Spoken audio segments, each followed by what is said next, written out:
Fanatics isn't just our name, it's who we are. Loyal, passionate fans dedicated to our favorite teams and to the sports we love. That's why we're honored to be able to offer fans the world's largest collection of official sports apparel and sports jerseys from all the leagues, teams, and players you love. We feature a wide selection of gear from every league, including NFL, MLB, NBA, NHL, and NCAA merchandise, which allows us to serve fans of football, baseball, hockey, basketball, lacrosse, soccer, golf, and everything else that gets your heart pumping. Go to fanatics.com by using the QR code on your screen right now to celebrate your teams.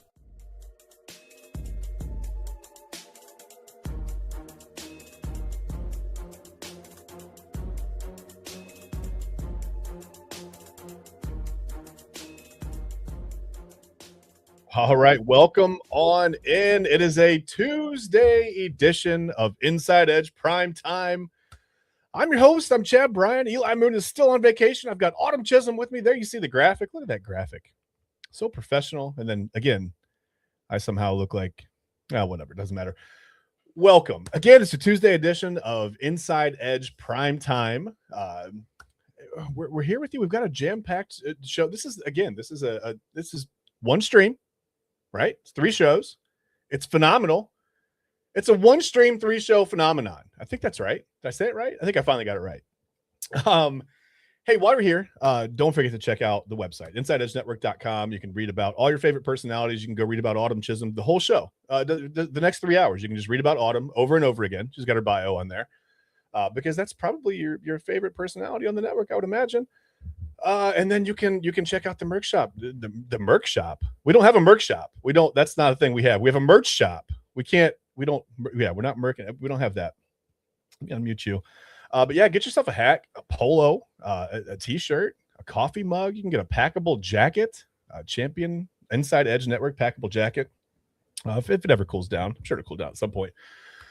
Oh, what else? Check us out on socials at Inside Edge Net. We're on Facebook. We're on YouTube. We're on Instagram. We're on TikTok. We're even on Twitch. We're on Twitch. You can download the Roku app, the Inside Edge Network Roku app. You can take us anywhere you go, anywhere conceivably you can watch TV. You can take us.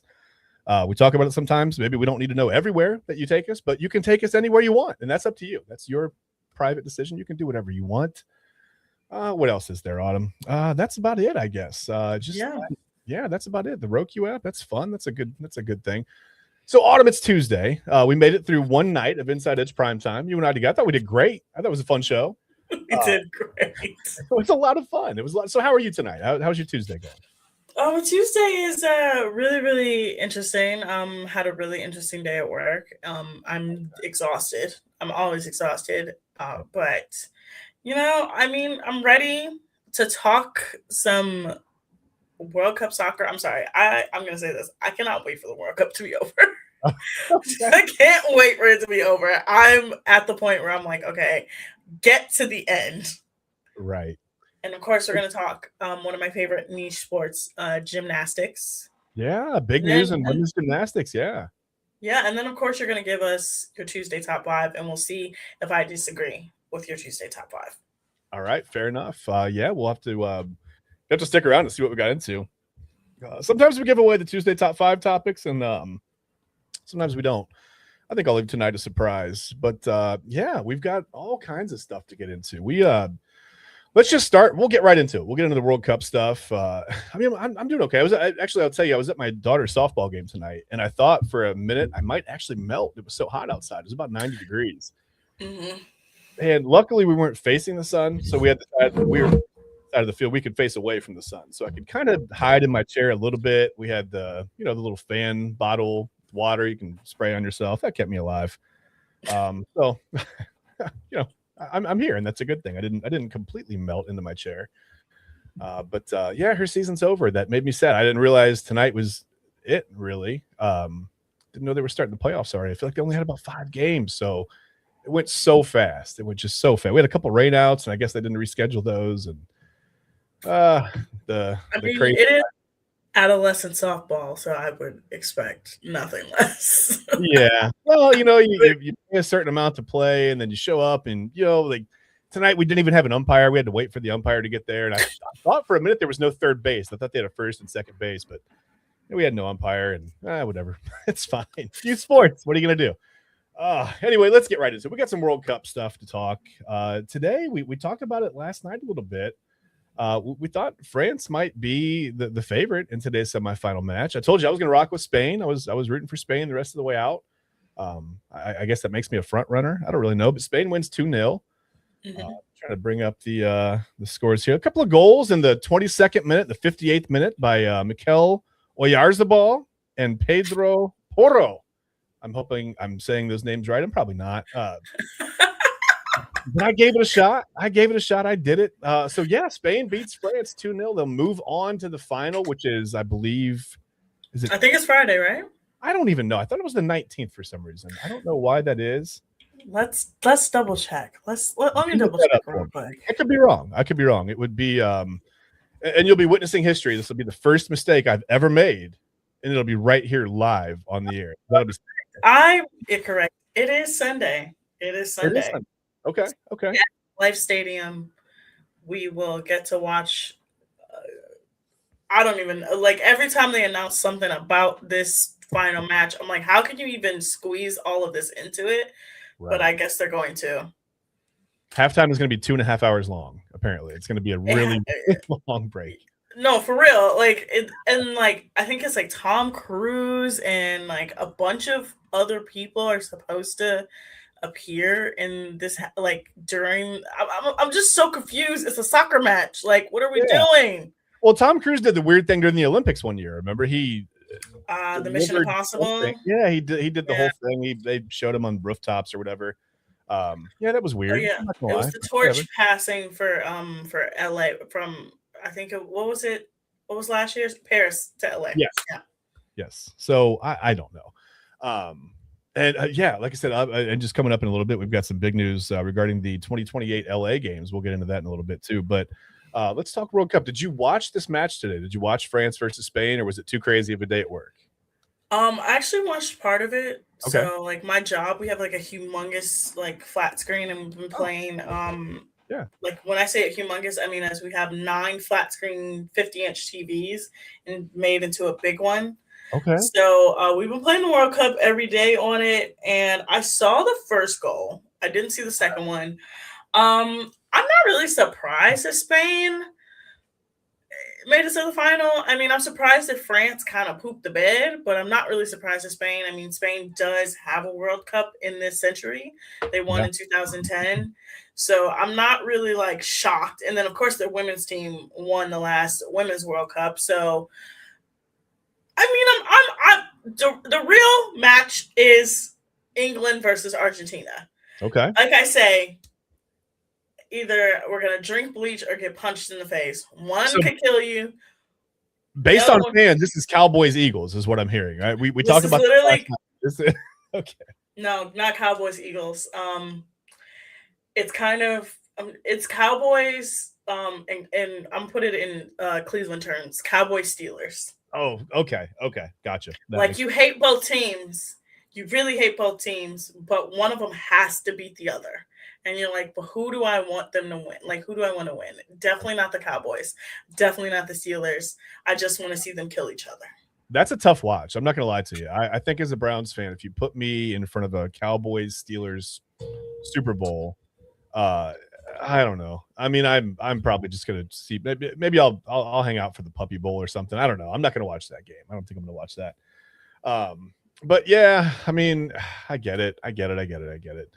So Spain beats France. What are your main takeaways? I mean, you said you're not surprised. We talked about Kylian Mbappe being a little bit hobbled with the ankle injury. Did that play into this victory for Spain at all, or no? Is it just sort of Spain had been pretty good defensively through the World Cup, right? Yeah, Spain is like I said, they're a very good team. They've been consistently good. I just think this is going to follow Kylian Mbappe. He's having a terrible year, soccer-wise, professionally. Okay. Terrible. From all the stuff that happened at Real Madrid to now the World Cup, he might start getting the Ronaldo treatment of like, oh no, homie, you can't win it all. Like, and wherever you go, chaos follows. Do you know about Real Madrid and what happened? No, I'm not hip to it. Okay. Fill me in. I'm gonna impart some wisdom. So Real Madrid, they were being called the Real Housewives of Real Madrid because it was such a hot mess of a team. So he left PSG, Paris Saint Germain, to go to Real Madrid, and PSG won the Champions League the year after he left. So then he's Bryce Harper, right? He's Bryce Harper leaving the Nationals, and then gotcha. Right? So then he goes to Real Madrid and the team just implodes. There's infighting, there's like crazy stuff happening. He actually at one point left the team in the middle of the season to go on vacation with his girlfriend. At the same time that that's happening, two of his teammates get into such a bad fight that one of them ends up in the hospital. And then they lose the Champions League and PSG wins it again. Are we sure the teammate didn't just flop for such a long period of time that someone called the med? Okay. You never know. No. You never know what's happening. It was pretty bad. It was pretty bad. But it's essentially like Kylian Mbappe, like where he goes, chaos follows. And so I'm not really surprised that France didn't win. I'm just like, yeah, that makes sense. Especially because he's been injured this World Cup. He was arguably one of the best players in the World Cup outside of Messi and Holland, but it don't surprise me that France lost. It really doesn't. Well, I mean, talent will get you so far, but I think to really get the job done, you have to have chemistry. And to be honest with you, all this World Cup stuff, it got me thinking, Autumn. We talked about the Scottish fans coming into Boston and drinking, Boston out of beer.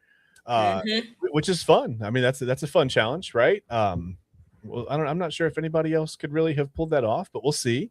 It got me thinking anyway, like I said, what if there was a drinking World Cup? So I put together, and let me just, I'll pull it up for you here. I put together a little bit of a bracket. We're going to give it away. It doesn't matter. This is who we think, or who I at least think would have won the 2026 drinking World Cup. There may be some surprises in here. You might look at this bracket and go, what is going on in this bracket? But you see, it makes a lot of sense. Yeah, I think we're good. You've got the Czech Republic versus Finland. They both moved on. Russia was an honorable mention here. They were the highest scoring. They had the highest scoring round of 16. The highest scoring. They were a wild card in the round of 16. They were an honorable mention because they did score the highest in the early rounds. They just didn't win. I'll explain that later. But it's the Czech Republic versus Finland, Germany versus Australia. Yeah, we'll get to that. Ireland versus Poland, and then you've got the United States versus Japan. And basically, well, what do I explain first? Okay, so here's what happened with Russia. They weren't technically eliminated. They got the wild card because officials just they couldn't really prove whether or not they had actually left the competition. It's a whole thing. Russia switched from beer to something from an unmarked bottle. And then they just basically got into a staring contest. They didn't blink for hours. So no one knew if they were there, gone. Anyway, it doesn't matter. Let's go over this bracket. We've got the Czech Republic versus Finland. Finland enters the tournament with a ton of confidence. Autumn, they're really confident after pre-gaming in the sauna for like 6 straight hours. Unfortunately, every single beer that they opened immediately turned into a conversation about their feelings. The Czech Republic responded by just casually drinking Pilsners before breakfast and asking, is this supposed to be difficult for us? So they move on. The Czech Republic moves on there. That's what happened. That's why Finland's out. And then you've got Germany versus Australia. Well, what happened there, you wonder? Well, Germany arrived with military precision, custom steins, a spreadsheet calculating optimal beer efficiency. Australia's strategy was, she'll be right. It wasn't. The Aussies lost when 3 competitors kind of wandered off to pet a kangaroo that it wasn't even really there, Autumn. So then you've got Ireland versus Poland, right? Ireland moves on. Poland came prepared with enough vodka to disinfect an entire continent. Unfortunately, this was supposed to have been a beer tournament. So Ireland just treated the opening round like a Tuesday afternoon at the neighborhood pub, and they won after convincing the judges they weren't even really trying yet. United States versus Japan. Japan, of course, flawless technique, respect, impeccable etiquette. We know that's going to happen. The United States showed up wearing tank tops with eagle graphics, yelled USA every 6 seconds, and somehow convinced themselves that every beer was basically a light beer. Japan bowed out after politely waiting for everyone else to finish before ordering another round. That got them into a little bit of trouble. So you get into the quarterfinals. You've got the Czech Republic and Germany, right? and then you've got Ireland and the United States. Do you see any problems so far with this? Are you with me so far on this, Autumn? No, I have no problems because Eastern Europeans really can drink. I've met a few, been around a few. Eastern Europeans can drink and not move a muscle. No, it doesn't even phase them. It's Not amazing. even It's one of the close. most amazing things I've ever seen. So now we've got some heavyweights: the Czech Republic versus Germany. And again, like I said, this is the heavyweight matchup, right? Germany tried to engineer the perfect drinking pace. They got pretty close, but the Czech Republic just ignored science completely. It just simply kept asking for more rounds. Somewhere around beer number 14, Germany had to start. They had to discuss brewing history, what goes into making beer. The Czech Republic had already ordered beer number 15. They were well ahead at that point, and they pulled ahead and they pulled away and won. This is probably the biggest upset of the tournament. The United States over Ireland, okay? The problem is Ireland spent the first half socializing, making friends, singing, pub songs. America spent the first half shotgunning domestic lagers. Like they were trying to impress a college roommate from 2008. Ireland lost because they just kept buying rounds for everybody in the bar. The Americans, not one single round for anybody else. They bought their own. They moved on. So now, where are we at? I got to move back to the Czech Republic versus the United States. Okay. Now, I don't know why this bracket did this to me.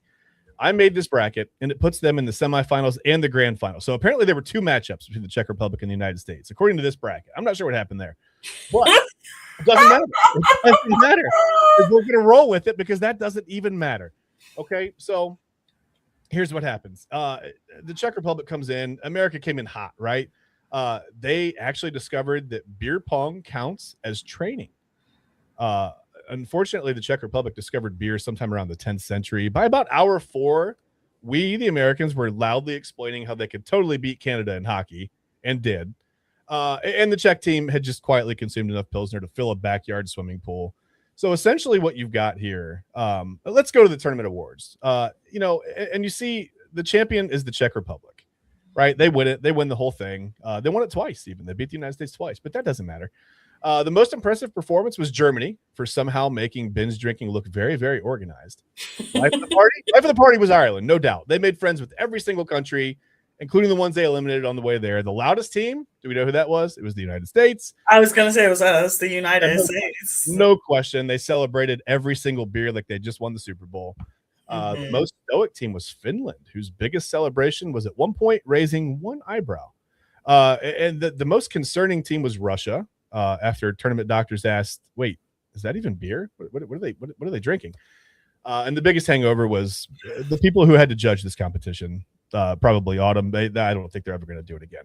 So that is the 2026 Drinking World Cup. That is what would happen if we had a Drinking World Cup. Apparently, we were going to have the same finals matchup as the semifinal. I don't know what happened there, but it doesn't matter. Czech Republic wins it. Russia wins the award for the highest scoring round of whatever that is. It's fine. So that's the Drinking World Cup, the 2026 Drinking World Cup. That's how it would have gone down, at least in my mind. Just whatever. So there you go. Maybe that's a thing. Maybe we put that into motion for 2028. I don't know. We could do maybe. Honestly, it's just for real. I said this to you before we came on. It sounds like Epcot drinking around the world. Honestly, yeah. Have you ever seen those videos where people decide to drink around the world and they get absolutely obliterated? Yes. That is what would happen. Listen, that's what but you've got to be trained. You can't do that without training. Now because you look at that bracket, you can't just drink around the world like that. You can't do the Epcot challenge if you're not trained. You've got to train, which means you got to play a lot of beer pong and you got to do a lot of stuff. I will say this. Yeah, Eastern Europeans and Irish people know how to put it down, and then Americans that are descended from both really know how to put it down. So yeah, no, that actually makes a lot of sense. Also, I have a feeling Double A is trying to gaslight me. Oh no. We'll talk about it later in the show, but I have a feeling he's trying to gaslight me. Okay. All right. We'll keep an eye on that for sure. Let's do this. For the moment, let's go to break. When we come back, we talked about the Drinking World Cup. We got to that in the first segment. So when we come back, let's talk about Sunisa Lee. Let's talk about U.S. women's gymnastics, the 2028 Los Angeles Games. Eventually, later on in the show, we'll get to the Tuesday top 5. But let's take a break. We'll be back in 3 minutes right here on Inside Edge Primetime. Key On Sports is the leader in Ohio high school athletic coverage in written, print, and video streaming. From the latest news and results and written content to the high school football game of the week every Friday, Key On Sports has you covered. The vision of 15-time published author Vince McKee has become the most trusted site in Ohio high school athletic news. From podcasts to player profiles, Key On Sports is your one-stop for all of it. Visit them today at keyonsports.com or on YouTube at Key On Sports. Check out their socials on Twitter and Facebook as well. Clean energy, bold flavors, and no jitters. See why people won't shut up about Dubby. Clean energy, no jitters or crash. Whether you're starting your workday or getting ready to exercise, Dubby Energy helps you lock in and focus. With over 15 flavors to choose from, you can't miss. Order Dubby Energy right now by using the QR code on your screen and use the promo code InsideEdge10 to receive 10% off your order. Dubby Energy, your energy-focused sponsor of the Inside Edge Network, Cleveland's digital leader. Discover our collection of body mists made with clean, minimal ingredients. Handcrafted with natural essential oils and clean ingredients, they offer a natural alternative to synthetic fragrances. Perfect for sensitive skin and those seeking clean, mindful self-care, and the perfect gift for you or your special someone. Courtesy of Alley Rose Fragrances. First-time customers, use that promo code InsideEdge20 to receive 20% off your order. AlleyRoseFragrances.com, a proud sponsor of the Inside Edge Network, Cleveland's digital leader. Whether searching for a baseball autographed by your favorite World Series slugger, a signed football by an iconic Hall of Famer, or the jersey of a world-famous soccer star, you've come to the right place.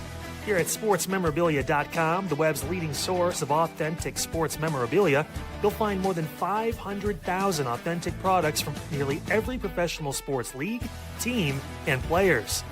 Not only will you find your next prized sports possession with ease thanks to superb customer service and tremendous site experience, you'll have the satisfaction and peace of mind that every product listed comes complete with a certificate of authenticity and is fully backed by the SportsMemorabilia.com lifetime authenticity guarantee. Go to SportsMemorabilia.com by using the QR code on your screen right now. SportsMemorabilia.com, a proud sponsor of the Inside Edge Podcast Network, Cleveland's digital leader. Find us on InsideEdgeNetwork.com for the latest information on your favorite shows, personalities, and network partners. Plus, guess what? We have a merch shop. That's right, we have network polos, t-shirts, champion jackets, hats, and bottles. Rep the network. Every purchase supports independent sports and entertainment media. Use the QR code on your screen right now to check out InsideEdgeNetwork.com. That's InsideEdgeNetwork.com. Hey, it's Autumn Chisholm here from the Daily Spiral, and you guys are going to be joining me all week. We're going to have a kind of a funky show. Double A Anthony Offord will be joining me all week instead of Chad and Eli. Eli will be on vacation, but this week we are going to get into everything. We are going to get into the MLB All-Star break, the slowest week in sports, the Love Island USA fallout, and much more. And then on Thursday night, you're going to join me solo, and hopefully, LeBron James will have picked a team by then, so I don't have to talk about him. But you are going to watch the Daily Spiral here on Inside Edge Network every night, Monday through Friday, from 11 to 12 p.m.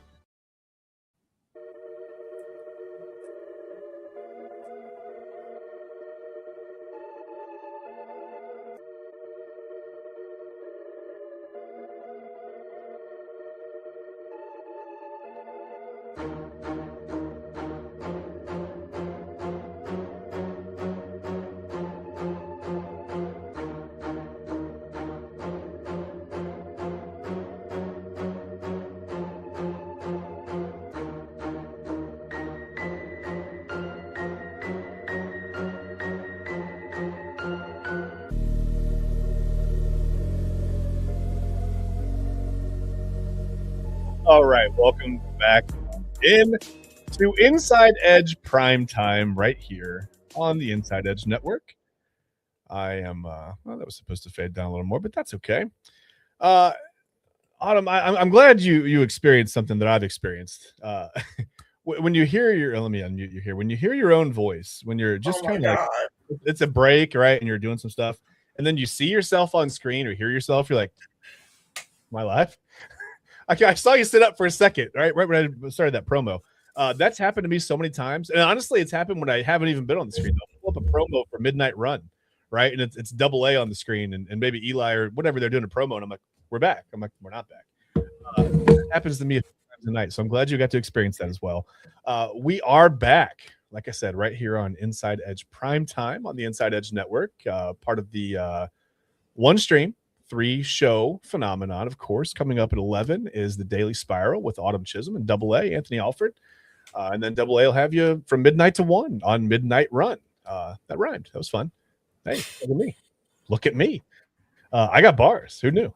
Spit a freestyle on the show. Maybe that'll be my new promo. I'll just spit some bars. Why not? Anyway, I'm not going to say what the smash or pass is for tonight. I saw it in the group chat.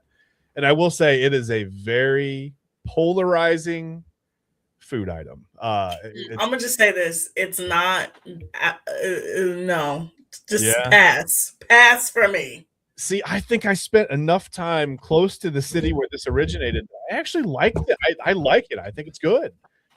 Maybe it's not good. Maybe it's just nostalgia for me. But whatever. I like it. I like to eat it.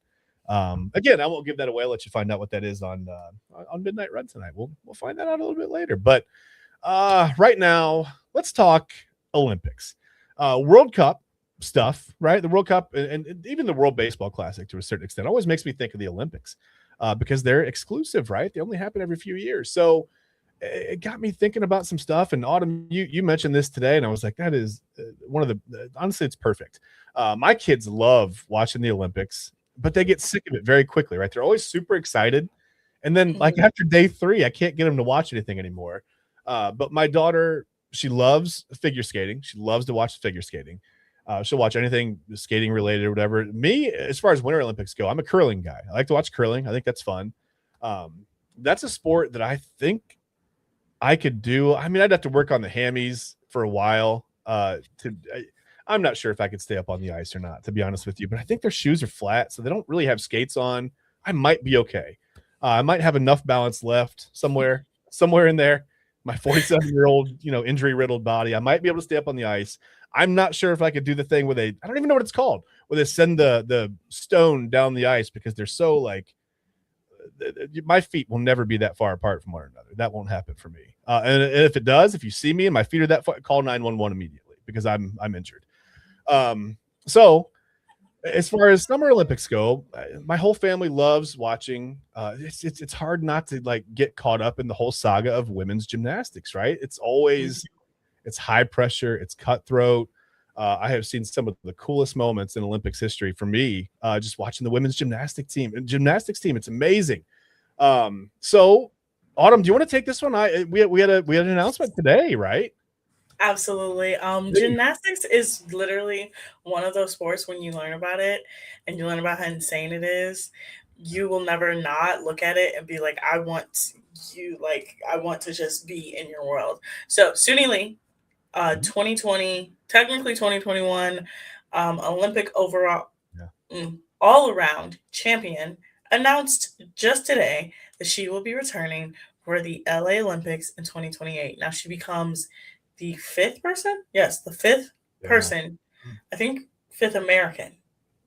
But 5th to compete in 3 different Olympics. Now, Chad, I was telling you over text message that most Olympians by 20 years old are retired.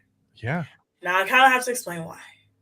Now, if you're thinking like Sunisa Lee and Simone Biles, like freaks of nature, yes and no.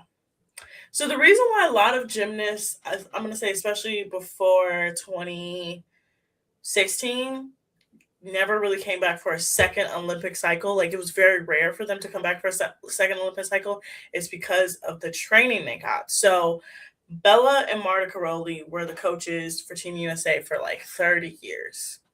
Yeah. And they were like the innovators of the Olympic technique of using people when they were much younger versus when they were much older. So they used this technique where the younger you were, or they could mold you into doing these technical routines versus artistic routines. So they started with Nadia Comaneci in the 70s, and then they fled Romania and to the United States, literally in the middle of a gold medal tour. I'm not even joking. Like the ESPN 30 for 30 podcast that I listened to, and this was crazy. They came here and they essentially enacted the technique. But what they didn't tell people in enacting this technique is that you have to starve yourself and you have to push yourself so far beyond physical capability that you are literally constantly hurting yourself and injuring yourself. So they essentially created this technique, mastered the technique, brought it to the United States, mastered the technique again, and then for, I'm going to say about 30 years, the United States couldn't win a gold medal up until 96 Olympics. And even then after that, they didn't win another gold medal until the 2012 Olympics because all of their gymnasts had catastrophic injuries because they were pushing themselves far beyond what they should have been. Like Carrie Strug, found out later on, she didn't even have to do that second vault. She just did it because she had been so trained to perform on injury during that cycle that she did it. So did she break her foot, or I can't remember? I know she had an ankle or a foot. She tore her Achilles, like her foot, her ankle, all of that was just like shattered. Like she never literally competed at that high level again. You know what people never talk about is the toughness that it takes. People never really mention. I know, like there are sports that we think of as being tough. This is one of them. This is definitely one. So the team to me that had it the worst is actually the 2000s team. So the 2000 Sydney team, they literally were in a country so far away from America. They weren't staying in the Olympic Village. They couldn't eat. They were completely secluded from everyone. They literally stayed in a nun's convent, and they ended up grossly underperforming. Especially coming off a gold medal. Yeah. And that's when Bella Caroli stepped down, and then he got brought back as an advisor role, but he was still the coach. Yeah. And then Marta took over as coach. And when she took over as coach, it made it worse because she was actually physically abusive to the girls. Wow. So a lot of them just kept having these really, really catastrophic injuries at such a young age. And then they would come back for the next Olympic cycle and they couldn't perform to the highest of the ability that they did because literally they used up every ounce of what they had. Yeah. And then in 2012, that was the last team that kind of had that like remnants of we're pushing ourselves too hard. Mm-hmm. And then that was Bella's last.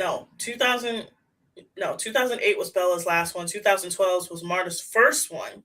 Okay. And then was that the year? That was the Michaela Maroney vault, right? The 2012. That's still one of my favorite moments in Olympic history. That was amazing. And even then, she could have competed at a higher level, but she literally broke her back.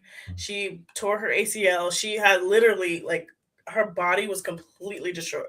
Yeah, I will never forget the way she walked up to that vault so confident, right?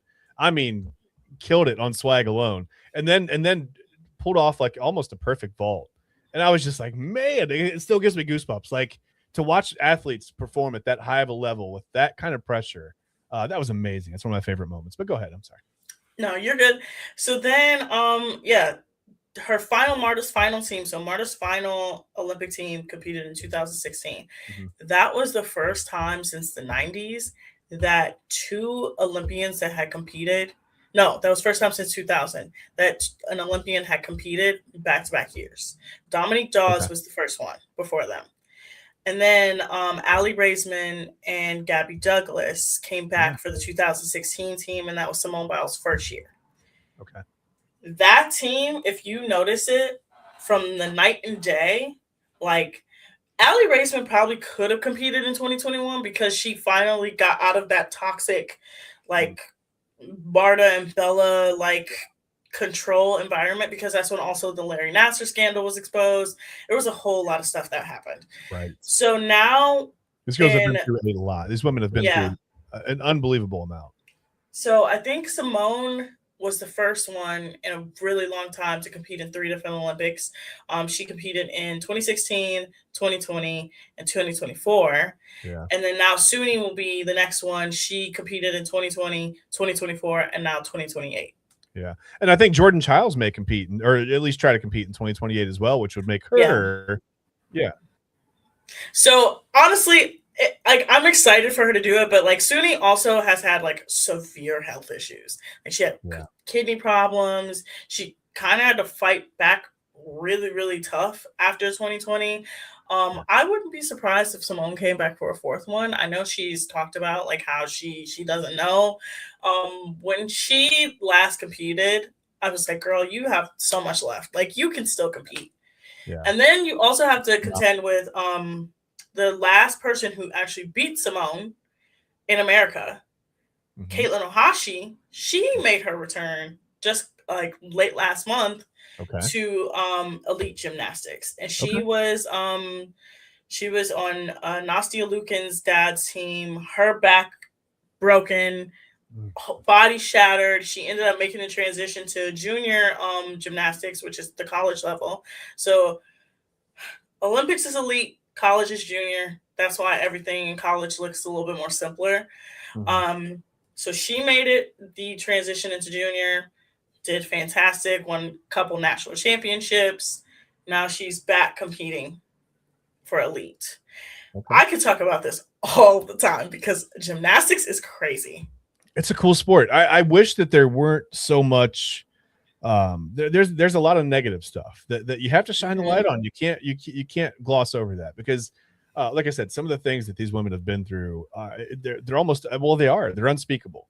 But then it's also a story of resolve, right? Like to be able to fight through all that, and then to go out and not only compete at the highest level, but to get there, to keep climbing the ladder and keep winning whether it's nationals or whatever you're winning to qualify for the Olympics. It's amazing. And now at least I'm going to talk about the Tokyo Olympics here in 2021 rather. Technically 2020. Yeah, the 2020 Olympics, but because of COVID, they got moved, whatever. At least they happened. Yeah. I thought it was cool that they at least happened. But so just for Suni Lee, I'm looking at, so she made about $75,000 for medaling. You get $37,500 at that Olympics for gold, $22,500 for silver, and $15,000 for bronze. But Suni Lee she was at Auburn, right? She competed at Auburn, so she makes, and at least at the time of this article, she made about $1.5 million in NIL. So at least you've got that now. There's some healthy, compensation. You've always there are commercial deals or whatever, but I mean, before these girls were amateurs, I don't know how much money they made back in 1996 and 2000, or 1992. We talked about Carrie Strug, Shannon Miller, some of these just phenomenal women's teams that we've had. I don't know how much they made back then. I'd have to look it up. I'd have to verify. They made like little to no money. I don't know if you know this, but Dominique Moceanu, who was on that team, she actually owns a gym here. Her husband is from here. Okay. And I actually got taught an adult gymnastics class by her. She still got it, by the way. She's very much agile. But I remember like they made no money. Like they made zero money, really. Wow. Because also the reason why everybody burned out at 20 is because NCAA used to have rules of like, hey, if you go pro, which means you start accepting like a Wheaties sponsorship or any sort of sponsorship, when you go pro, you couldn't compete. So Simone Biles actually was supposed to compete in college. She was supposed to go to UCLA, but she went pro in 2016, not knowing that 4 years later NIL would come into play. Jordan Weber went pro. She ended up not even qualifying near the next Olympics. So she ended up having to go in coaching. She was actually head coach of Arkansas up until this past season. Okay. Michaela Maroney had to go pro. Allie Raisman and Gabby Douglas went pro, but theirs worked out a little bit better because they were still able to like keep up with competing. Yeah. Because they didn't have as bad as a coaching system, as bad as injuries as the other girls, and they were able to sort of like keep themselves in the loop. Yeah.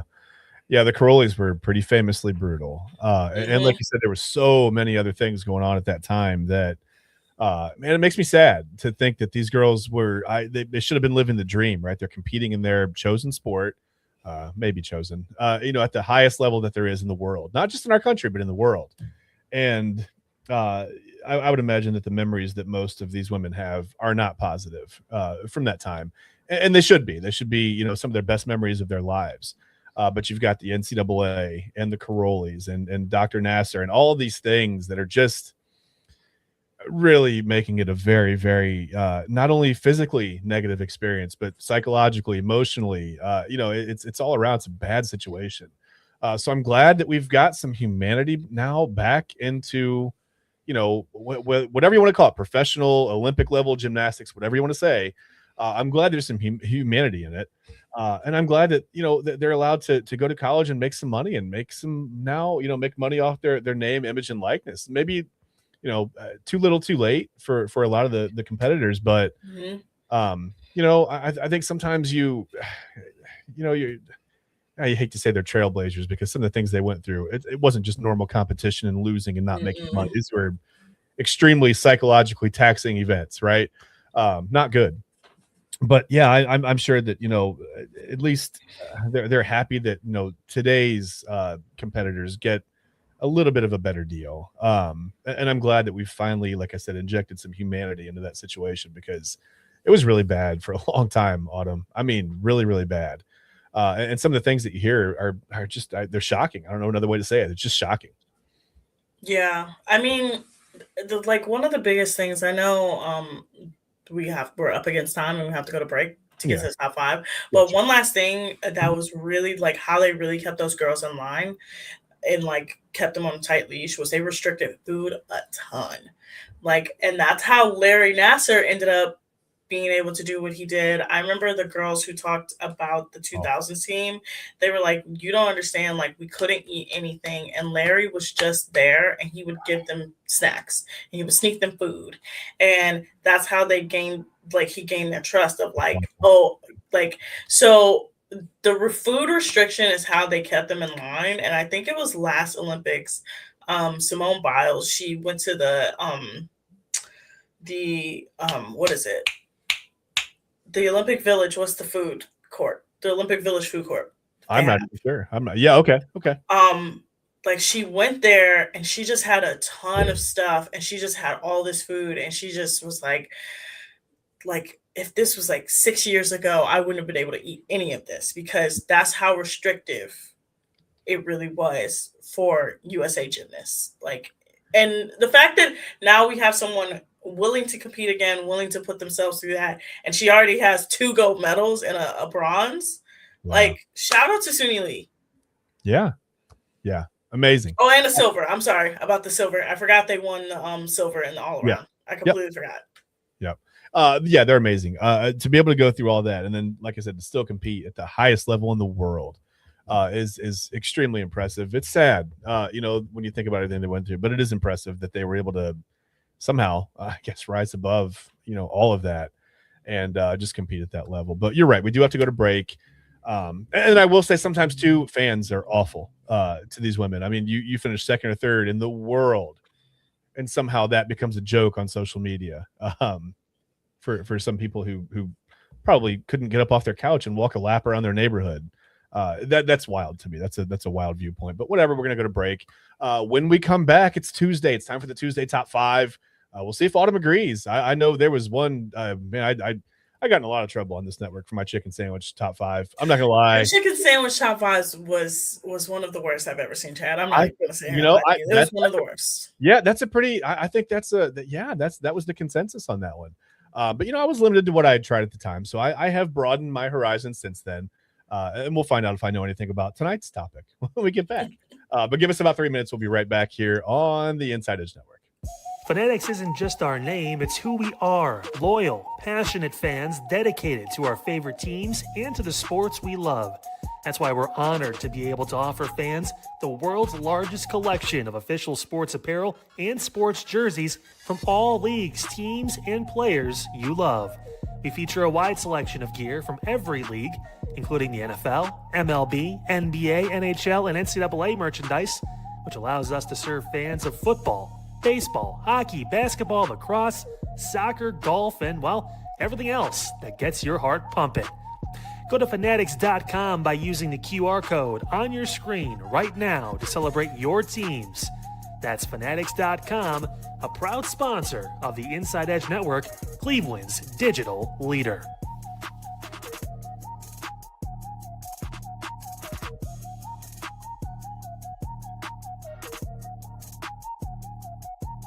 Small business owners are superheroes, but nowadays running your business means doing so inside your shop and on social media. That's why you should make Omega Video Marketing your sidekick. With a decade of content creation experience, I create dynamic, informative, and fun videos for your specific social needs that will increase brand awareness, get you more followers, and keep your social pages and websites current and fresh. I offer flexible pricing and turn times and will work with you to understand your brand and your story. All of that comes from the heart. My award-winning expertise is just the cherry on top. So let's get connected. After all, your brand is the alpha and my expertise is the omega. Discover our collection of handcrafted candles. That's right, every product is thoughtfully created in small batches free from harmful toxins for mindful everyday indulgence. Our candles are hand-poured in coconut soy wax with natural wood wicks, offering a long-lasting burn and rich fragrances. Create a cozy, safe ambiance for your home with candles from Alley Rose Fragrances. First-time customers use the promo code InsideEdge20 to receive 20% off your order. AlleyRoseFragrances.com, proud sponsor of the Inside Edge Podcast Network. Mosser Moments Photography is a husband and wife wedding photography team based in Cleveland, owned and operated by Inside Edge Network's very own Ryan Mosser and his wife Hallie. For the past 10 years, they've captured more than 100 weddings across Northeast Ohio and beyond, always working together as a true two-person team.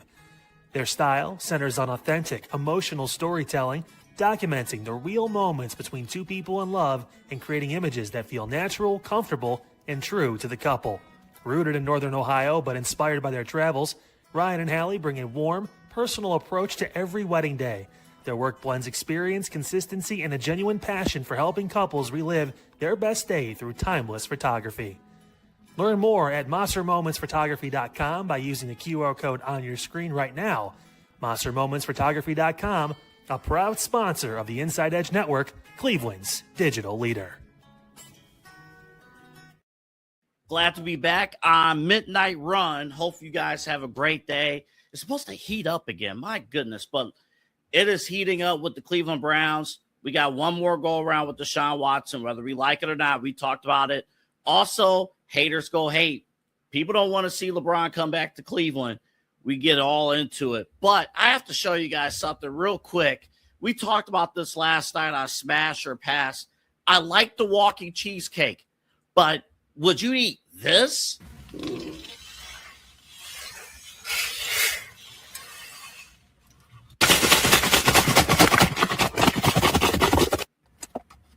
I see it? Y'all gotta bring this to the birthday party. No, you don't. No. $25 worth of good-ass wings, and you're invoking birthday sprinkles and ruining a good product. What are we doing? We got problems here in this country. But you should tune in every midnight or every weeknight at midnight. I'm so flustered by seeing this garbage. Unbelievable. We're with you on Midnight Run every single weeknight at midnight right here on the Inside Edge Network. And Kata, where Kata deactivates is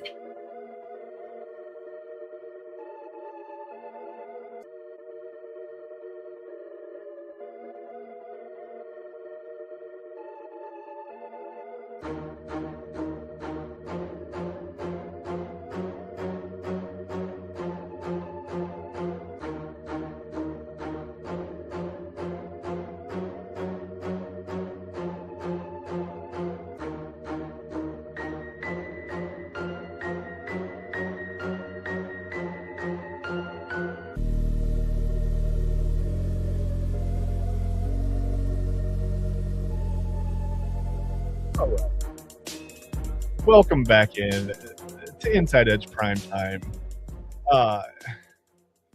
What was that in that I don't want to talk about it.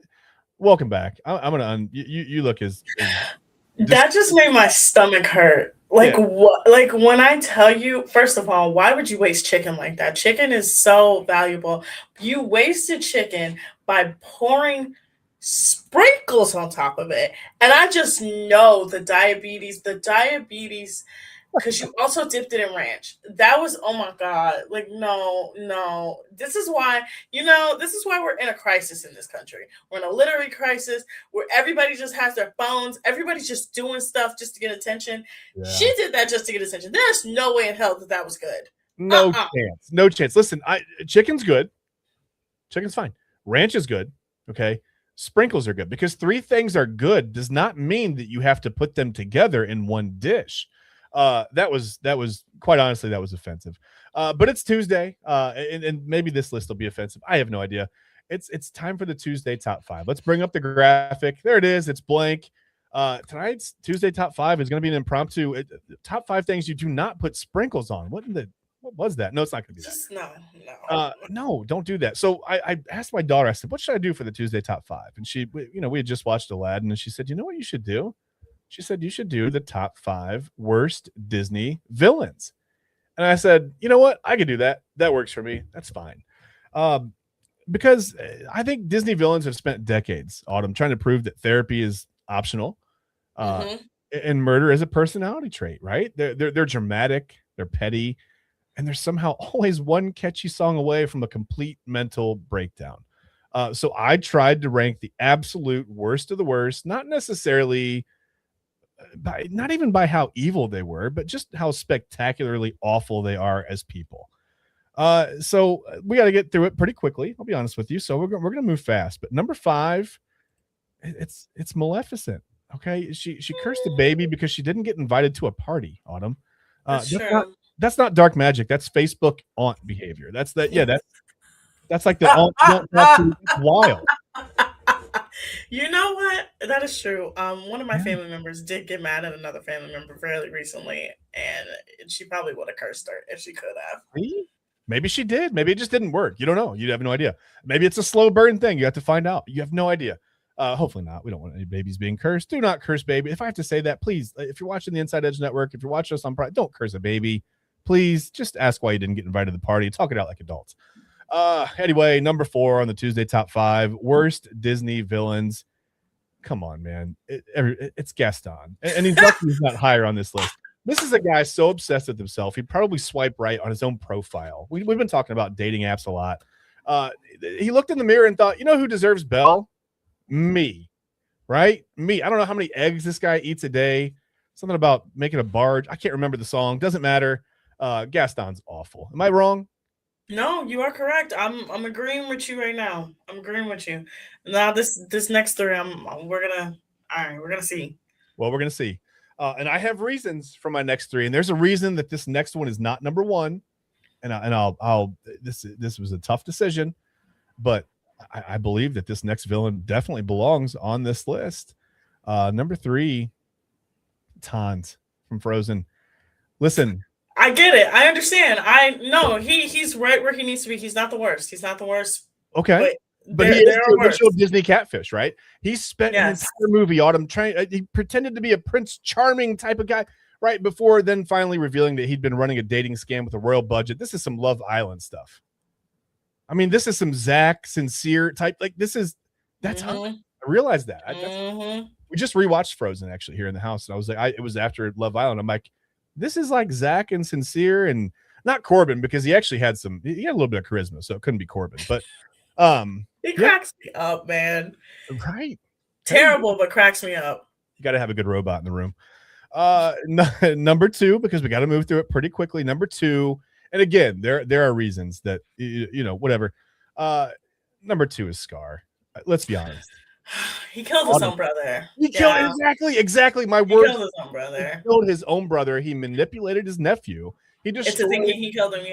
Yeah, he destroyed an entire kingdom, all because he didn't get promoted. Autumn, I've seen less toxic career advice on LinkedIn. and then married Simba's mom. Yeah. As punishment. So no, he's okay. Let's see what number one is. Number one, let's see what it is. Number one is none other Cruella de Vil. Let me tell you why. Yeah, she tried to kill puppies. So yeah. Exactly. Imagine hearing, look at that adorable puppy, and then your first thought is, wow, that and 98 others would make just an incredible coat, right? Like even Disney probably they even looked at that and said, you know what, maybe let's dial it back just a little bit here. Because listen, at the end of the day, all these villains, they all wanted power, except Cruella de Vil, who just really wanted the world's most aggressively unethical winter wardrobe, I guess.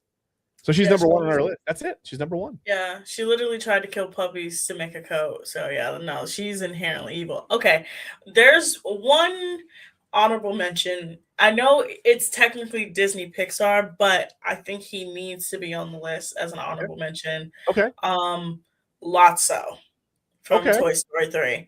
No, that's fair. That bear was evil as hell. Mm-hmm. I've never seen any. When I tell you, I still till this day, every time I see a clip of Lotso come up, I literally get chills down my spine. Yeah, my son can't watch that movie. He got so angry at that. I agree with that. I think you're right. I think you're spot on. Well, okay, so Lotso. Oh, I got two honorable mentions. Lotso is number one. Number two, because I'm trying to go in my Disney bag, right? I'm going back into my Disney bag because I will say this: Disney has lately been making a lot of family trauma movies, as in like you want to tap in deep to your family trauma. But my Disney villain she should actually, you know what? She should replace Maleficent on this list. Okay. It's the grandma from Encanto. That lady pissed me off. She blamed, I cannot, man. Listen, I get it. She had a rough background. She had an incident. Everybody goes through some things. But when she blamed Mirabelle, right, for ruining the house and the family, and that, man. Again, it's funny, Autumn, because I think you'd get along with my son. That's another. He can't stand her. He doesn't like her at all. No, because she literally blamed Mirabelle from the house, and then when all of her other grandkids were like, embracing the different parts of their gifts, she got even more mad.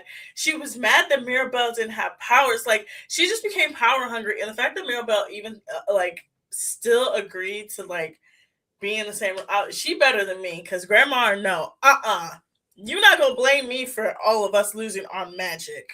Right. And that's why Mirabelle, I think, was the clear star of the show, right? And the obvious savior of that family, because she stuck it out through all that. And then she still brought the family together. She helped fix the house. She got to put the last piece in at the end. If you haven't seen it, I guess that's a spoiler alert, but whatever. If you haven't seen it by now, that's not my fault. I mean, you're about 5-6 years behind. It's not for real, literally. It's like the whole point is that Mirabelle brings the house magic together. Like, she is the glue that holds the family together. That's the whole point of it. Yeah. Like, she's not the person that ends the curse. She's the person that embraces the family and brings them together. And as someone who is an oldest daughter, a youngest daughter, and the glue to their family, gave me trauma. I could only watch that movie one time. Straight up. I get it. I'm gonna bring us back onto the screen, but I think you're spot on. Man, those were really, I should have done an honorable mention. There are so many good Disney villains. Even like, Ursula, I think could have been. Jafar was so inept though. Jafar didn't do anything on his own. He had the bird do all this stuff. Yeah, come on. All Ursula really wanted was just power. But Cruella de Vil tried to literally kill puppies. Like, you are evil. Like, you can't kill puppies and not end up as number one on my list. Like, you can't do that. Yeah. Right, you can't do that. So that's fine. So wasn't a bad list. Wasn't as bad as your chicken list. That's still bad. That's still pretty bad, Chad. You like, it needs to be amended. You need to bring it back after you try the other ones, because Arby's on that list is crazy. Was Arby's on that list? Yes, it was. Was it really? You put Arby's on that list. I think you might be misremembering. I gotta go back and look at that. But listen, after some time, after it's died down, after I stopped getting yelled at on the network so much, maybe I will revisit. After I've had a couple more chicken sandwiches, I did between then and now. I have eaten a Popeye's chicken sandwich. I will tell you that I have seen the error of my ways. It was a very good sandwich. I tried to play it off. I tried to tough it out at first. I was like, it was all right. It was pretty good. I'm not gonna lie, it was really Popeye's chicken sandwich is one of the best things that's ever been invented. I understand why people were punching each other in the face, killing each other. Don't understand that. Understand why they were fighting each other. yeah, I'll punch somebody in the face for some food, but I probably won't end anyone's life. Like, I'm not Cruella DeVille. I'm not Scar, right? I'm not going to do that and then like blame it on my nephew. Whatever. I'm not doing that. But yeah, there are certain lengths I will go to. If you get between me and my food and I'm hungry enough, yeah, you might get punched in the face. And I'll apologize later. I won't necessarily have meant it at the time. But I get very hangry, and you just don't stand between me and my food. My family knows that. I've probably almost run over my kids a couple of times because they got between me and a sandwich. I'm like, that's over there, and I'm not really concerned with what's between me and it. That's my sandwich. So I get it. I completely understand. Listen, that's going to pretty much do it for us. Is it time to bring Double A on the screen? Is he ready for that? Yeah, I think it's time. I think it's time to switch over, you guys. I think it's time. Let's bring him in. Hold on. Is he ready? Yeah, he's ready. Let's bring him in. He's ready. He's ready now. You're disgusting. You're disgusting because why would you play that during that promo? Like, that was nasty. What did I do? What did I do? That promo was disgusting. Why would she pour damn sprinkles over that chick? I'm so mad at that. Oh, that's awful. That's listen, we got a problem in this country. Diabetes, yeah. That was a good-looking chicken. And that lady just said, screw that. I'm going to turn this chicken into a birthday cake.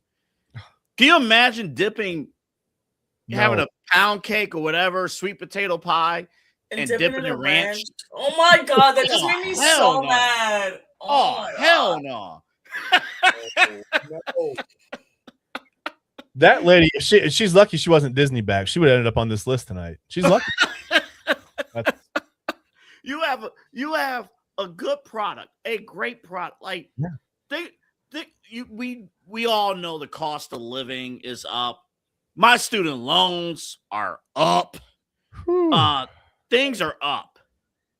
You go take even trying one wing. Okay, fine. You want to be an idiot? Fine. That's $30 worth of wings. Yeah. She ruined the whole thing. And there was the sound of the sound of I can listen to the wings getting ruined. I was like, no. When she was shaking the box, I wanted to shake her. I'm like, what are you doing? What is this? And then the Skyline chili of it all. That just made me even more mad because I hate Skyline chili and I think it's an abomination. And I think the fact that people think that that's an Ohio thing, what's in a Kentucky thing, specifically Cincinnati. I need y'all to understand that Cincinnati is in Kentucky. It's not in Ohio. All right. By the way, there's a Skyline just because of Skyline. By the way, no, there's other factors. Okay. Our smash or pass tonight during the midnight show is Skyline chili. We have a good video to play for you, and I have thoughts. My brain has thoughts, and then my stomach has thoughts. Usually they don't mix. I'll tell you that. They don't mix at all. Yeah. I'll just say this. You guys already seen it. I'll share with the audience. There's a ton of cheese. So much cheese. So much cheese. Disgusting. I hope you don't like pooping because there is so much cheese. What do you mean? I mean, we got a whole story. We got a whole, whole thing going on in 2026 now. Apparently, if you eat lettuce. Yeah.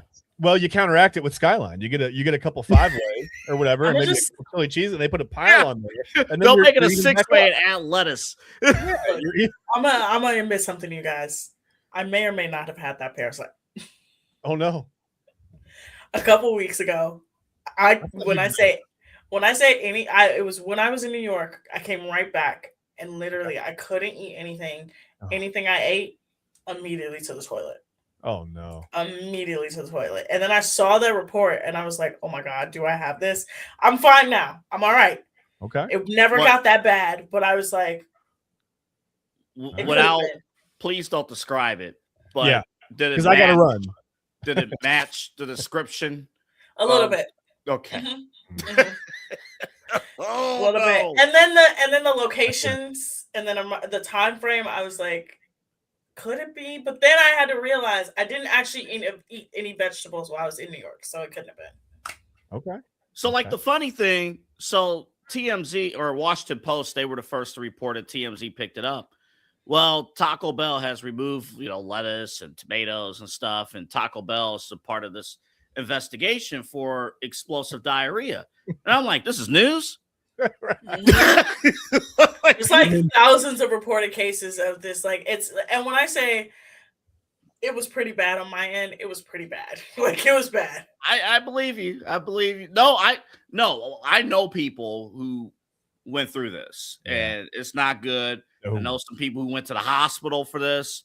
Yeah. So, like, it's not causing good. it's causing lifelong complications. I mean, it's not just a thing you go through for a couple of days and then you're like, okay, that was tough. Like, it really is a problem. I mean, it's a big problem. And it's sometimes it's funny to joke about whatever the words explosive diarrhea together. They're funny.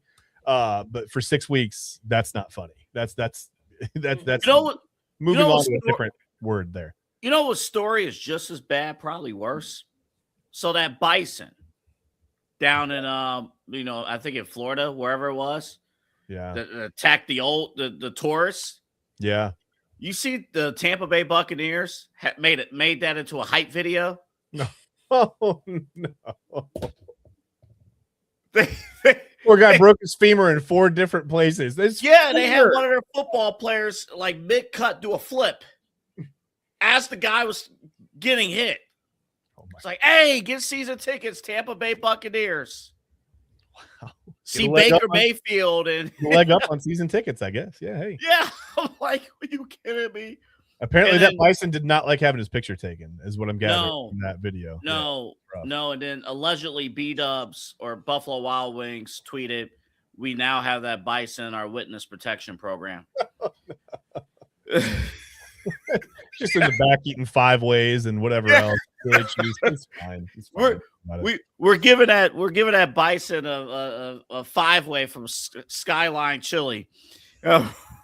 Both of the skylines up here closed. I listen. I'm a little bit sad about it. That was like my last. I spent a little bit of time down around Cincinnati. I have some good friends in Cincinnati. From Cincinnati, I was introduced to Skyline. I'm going to tell you, I didn't mind it.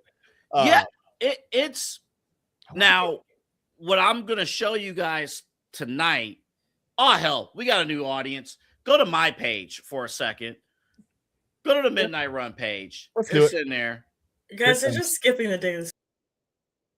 Oh no, we're not skipping it. Oh, hold on. Ended up all by me. What's happening here? Why is it like this? Hold on.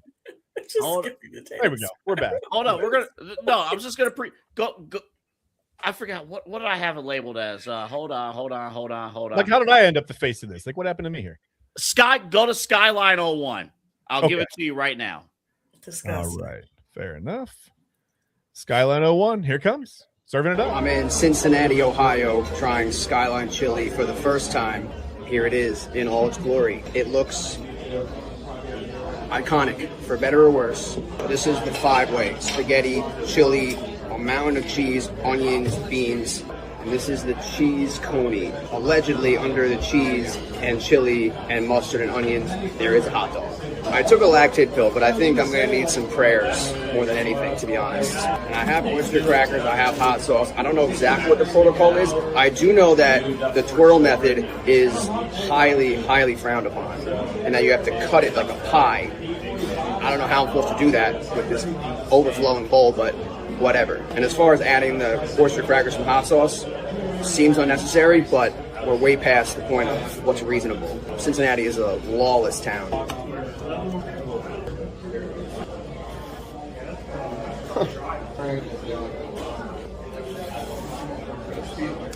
Damn it, I like it. Their chili is a sweeter chili. You can definitely taste the cinnamon and the warm spices. This cut method is ridiculous. Such an urge to twirl the spaghetti. I don't want to piss off the Cincinnatians. I like it way more than I thought I was going to. The spaghetti is seriously overcooked. It's like mush, but the chili is pretty good. This method is crazy. How's your lunch? Really good so far? Yeah, really nice. Thank you. I almost forgot.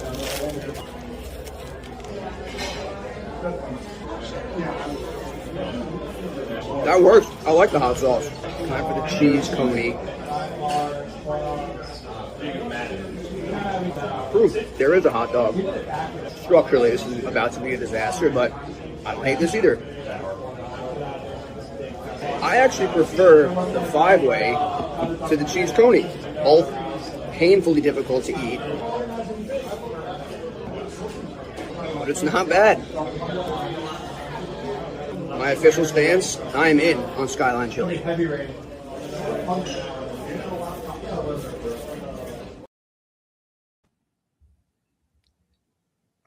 All right. I'm going to be honest with you. He lost me with the oyster crackers on the 5-way. I don't know what that was. You can't do that. That's like putting sprinkles on hot sauce. The hot sauce is fine. But the oyster, that's like putting sprinkles on chicken wings. Like, why would you? Those are just a snack on before you get all your. Yeah, you don't do all that. Just disgusting. Again, that is Kentucky. That's not Ohio. Just I'm gonna let you know. Kentucky. See, for my stomach, that's way too much cheese. Same. But I still want it. Whatever. Man. Now I want Skyline. I gotta drive to. I don't even know where I have to go to get Skyline. Hey, look, we look good in red. Yes, we do. Yes, we do. Are we on the right layout? Hold on. There we go. That's better. I don't know. We got all Brady bunched up. I don't know what happened when I switched over. I don't know what happened there. But who knows? Who knows? Who has any idea? All right, Chad. Say good night. Good night. Night, Chad. See you tomorrow. See you tomorrow, Autumn.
Welcoming you guys to the Daily Spiral. You have just seen me for the last hour on Inside Edge Primetime. Now we have switched over to the Daily Spiral.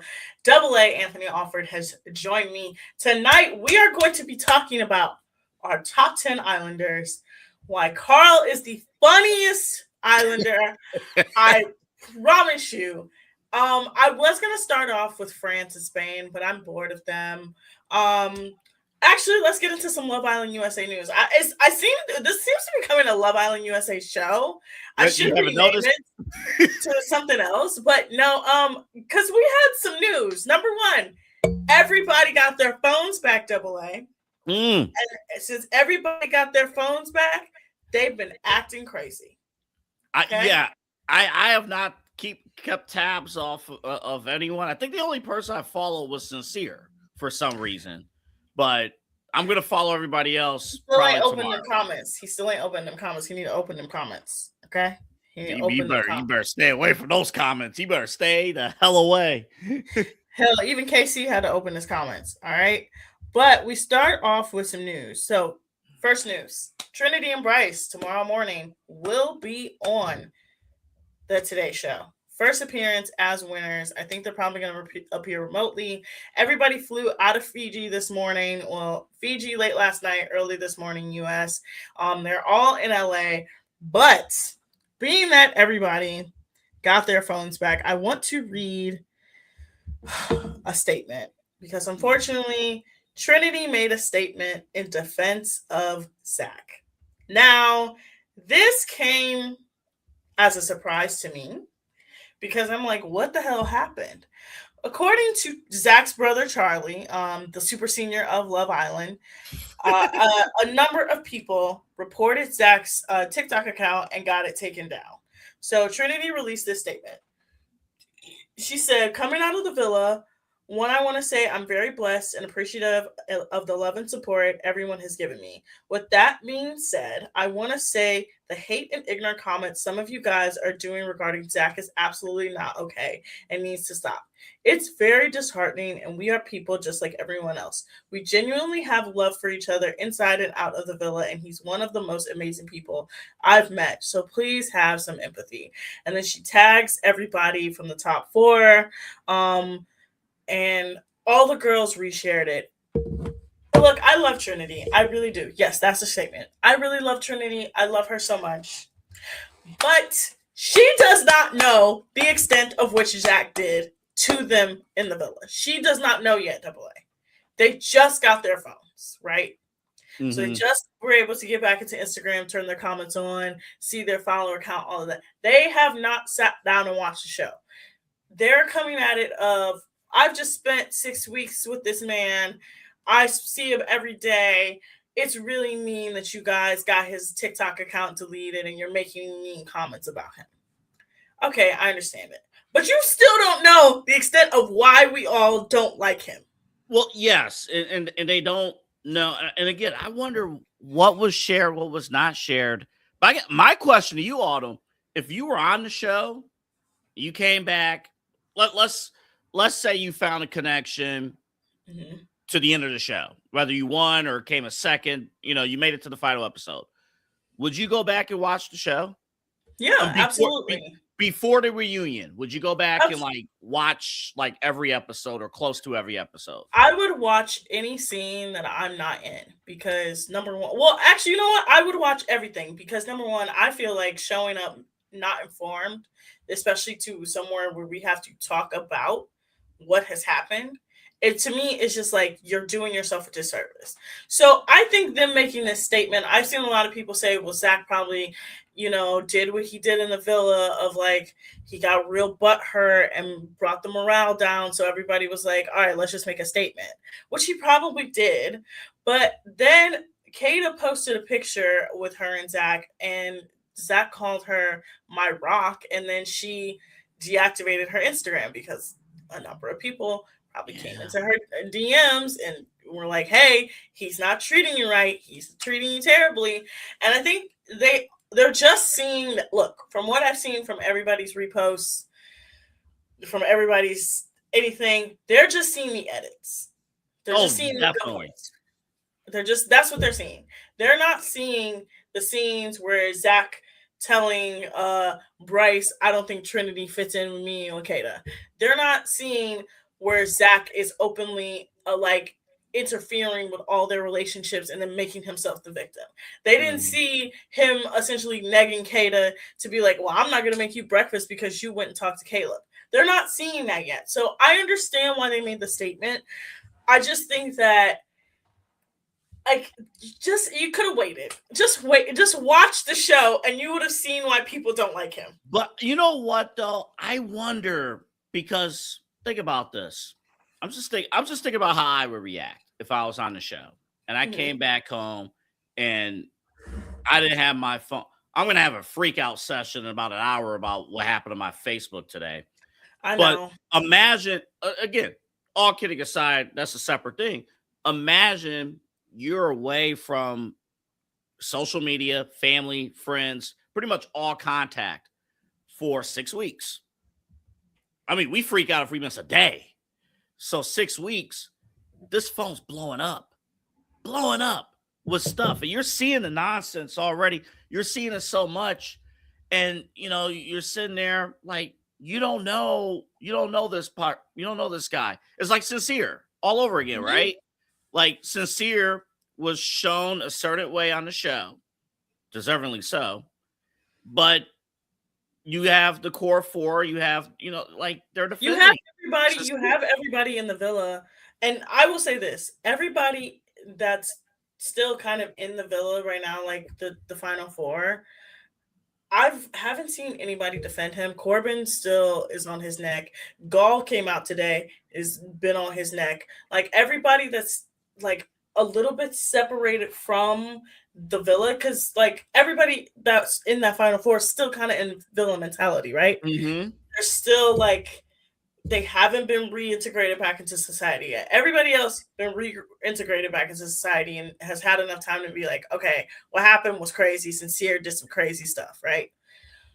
But I think I would have been like, okay, if it's he was getting death threats, if people were harming him, but it's just he got his TikTok deactivated. Come on. But you know what though, Autumn? I know this is fun what we do. It's a TV show. I think some people don't realize. You get some people definitely don't realize this. Oh yeah, because this damn TT and KC discourse is still going on. What discourse? Oh my God! Okay? So we'll get into some more. I'll tell you some more stuff. Okay. So okay.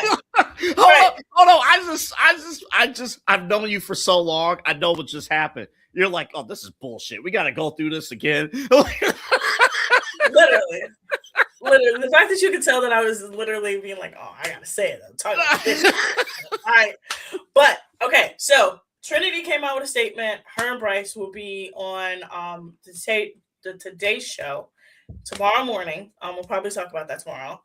Found out that Bryce is super connected in LA. Like, when I say super connected, as in went to the Elton John Oscar party this year. Really? And one of his friends posted that he was literally recruited for Love Island last season and said no.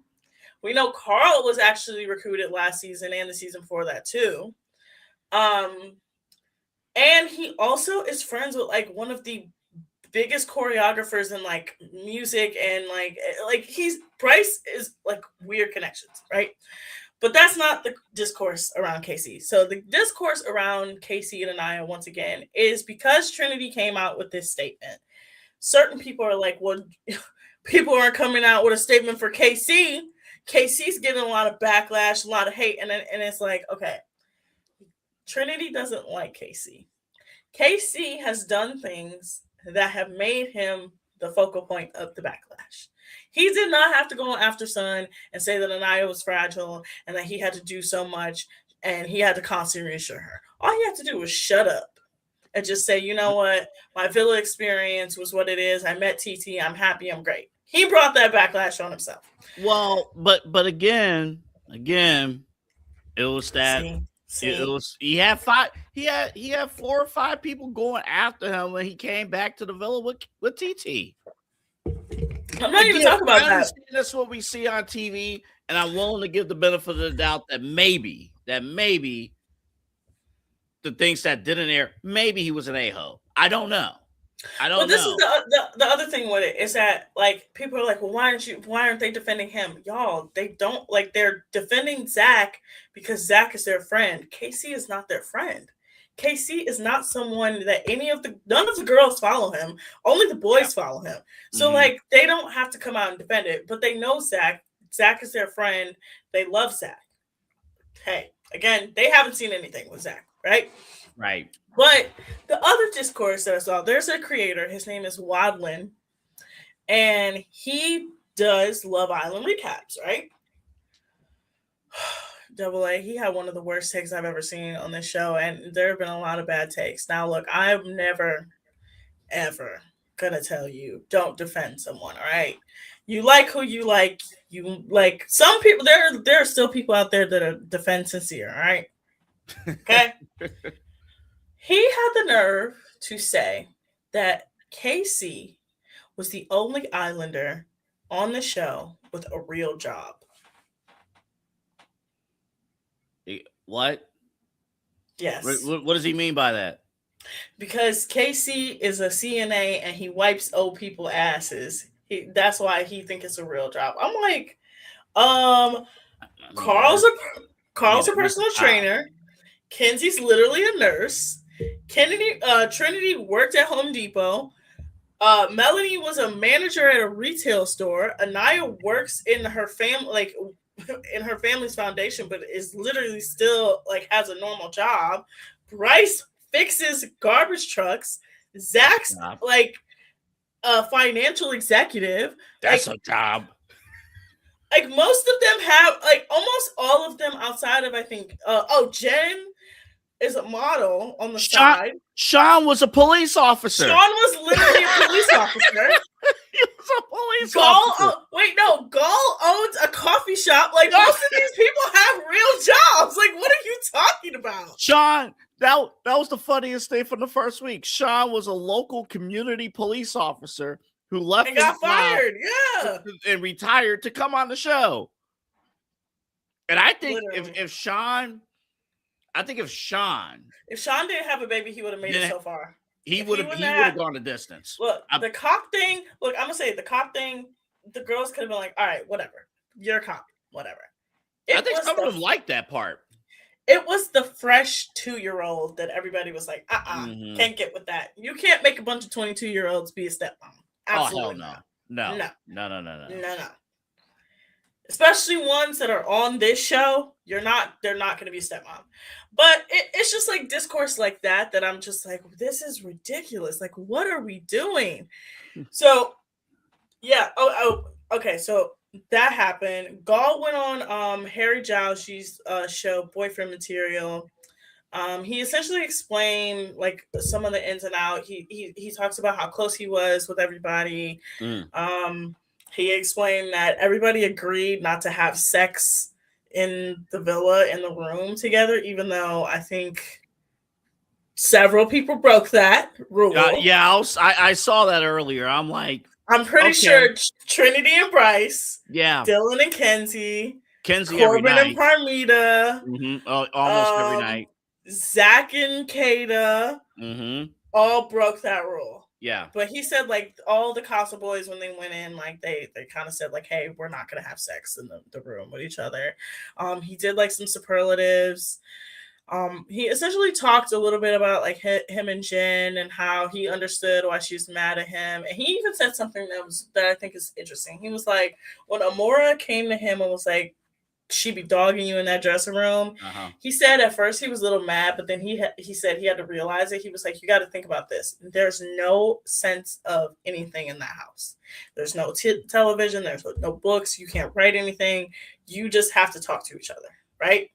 Yeah. So he's like, yeah, of course you're going to be dogging the shit out of somebody. That's all you have to do. That's the only way you can get your feelings out. Yeah. Like you can't just be like, all right, I'm going to pick up my phone and I'm going to scroll to like calm down. In Autumn, for that reason, that's why, unless I absolutely have to, I'm not getting a roommate or anything like that, because I know, even for best of friends, I know in some way, shape, or form, you're gonna piss me off. just by existing.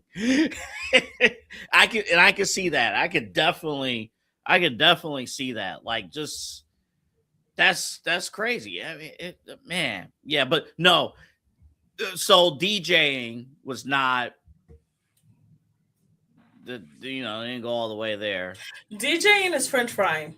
And French That's fries, what French fries. That's what French fries is. French fries is DJing. Yeah. French fries is just the fingers. Yes. DJing is just the action. Yes, they didn't go to this, but some did. Yeah. Go to Some this. did. I mean, we know Corbin and Permita did. They literally showed it. Can we talk about her for? We may have to break. Can we talk about her for a second? Parmesan, Parmita, girl. Because I'm guessing this is the one time, if I'm Corbin, I'm like, if I hear a woman say, hey, I reach out to, celebrities and music artists and this, like, I'm known all over the city. I'm like, all right, I'm good. And I'm not even trying to like elevate. I'm not saying I'm a 10 or anything like that, but I'm just saying, I'm like, if I'm on a date and I hear a woman say like, yeah, I'm known all over the city. I do this, I do that. You're basically saying like, fall in line. I'm like, we both have standards and requirements. Like, I don't know. I don't like what I'm hearing. No.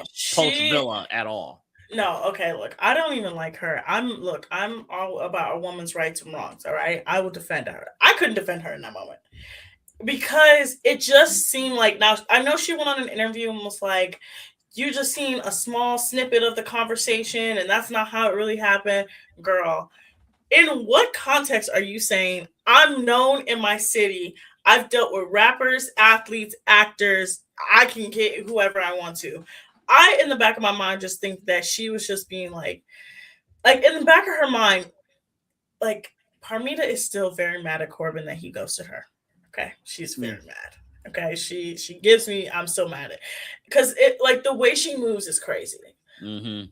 I give them till after the reunion. I don't think they're gonna make it. Yeah, they're not. Yeah, they're not gonna make it to the end of the year. And my thing is this: I know men and women. I know, like, if you're known around the city, you're known around the city, like you move and stuff.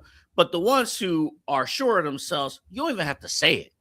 You just move, you just move the way that you are. And to me, it comes off like, oh, you're trying to be a high level celebrity. You're trying.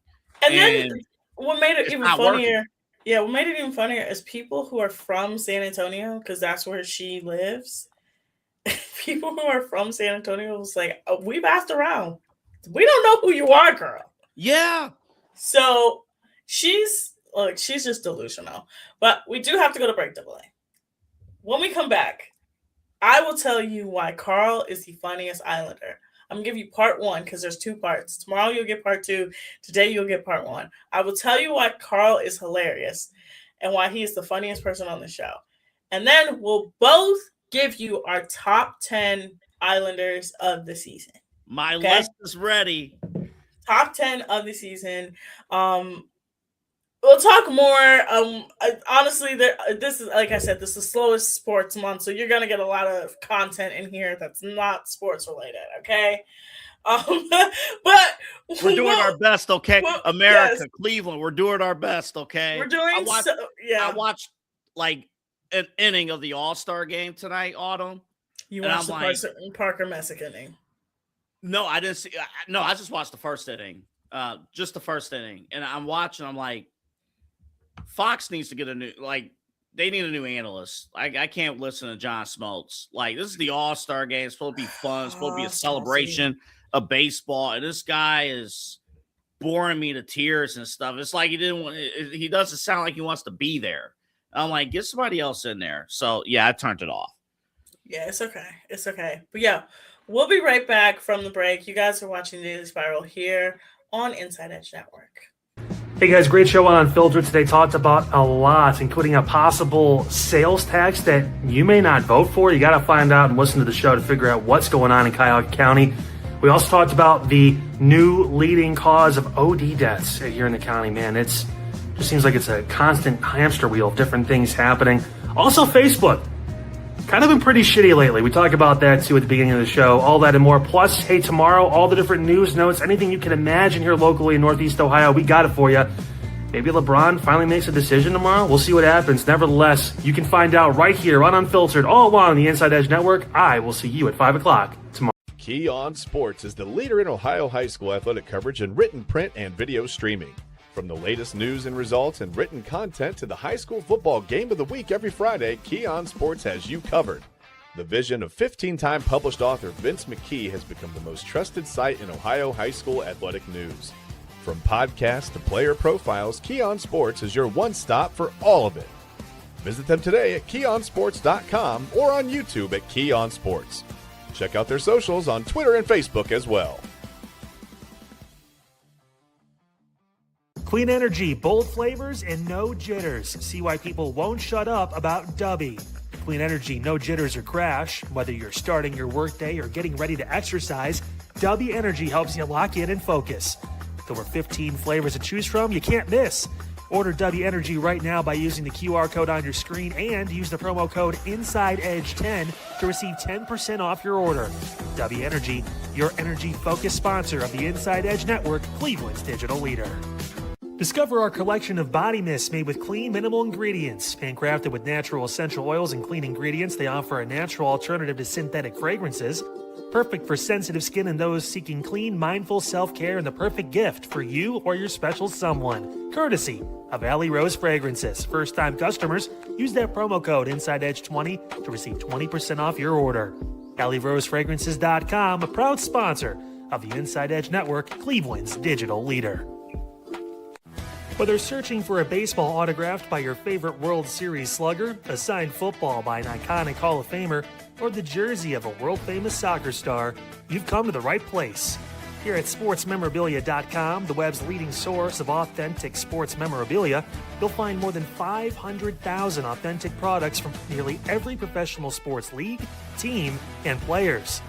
Not only will you find your next prized sports possession with ease thanks to superb customer service and tremendous site experience, you'll have the satisfaction and peace of mind that every product listed comes complete with a certificate of authenticity and is fully backed by the sportsmemorabilia.com lifetime authenticity guarantee. Go to sportsmemorabilia.com by using the QR code on your screen right now. Sportsmemorabilia.com, a proud sponsor of the Inside Edge Podcast Network, Cleveland's digital leader. Find us on InsideEdgeNetwork.com for the latest information on your favorite shows, personalities, and network partners. Plus, guess what? We have a merch shop. That's right, we have network polos, t-shirts, champion jackets, hats, and bottles. Rep the network. Every purchase supports independent sports and entertainment media. Use the QR code on your screen right now to check out InsideEdgeNetwork.com. That's InsideEdgeNetwork.com.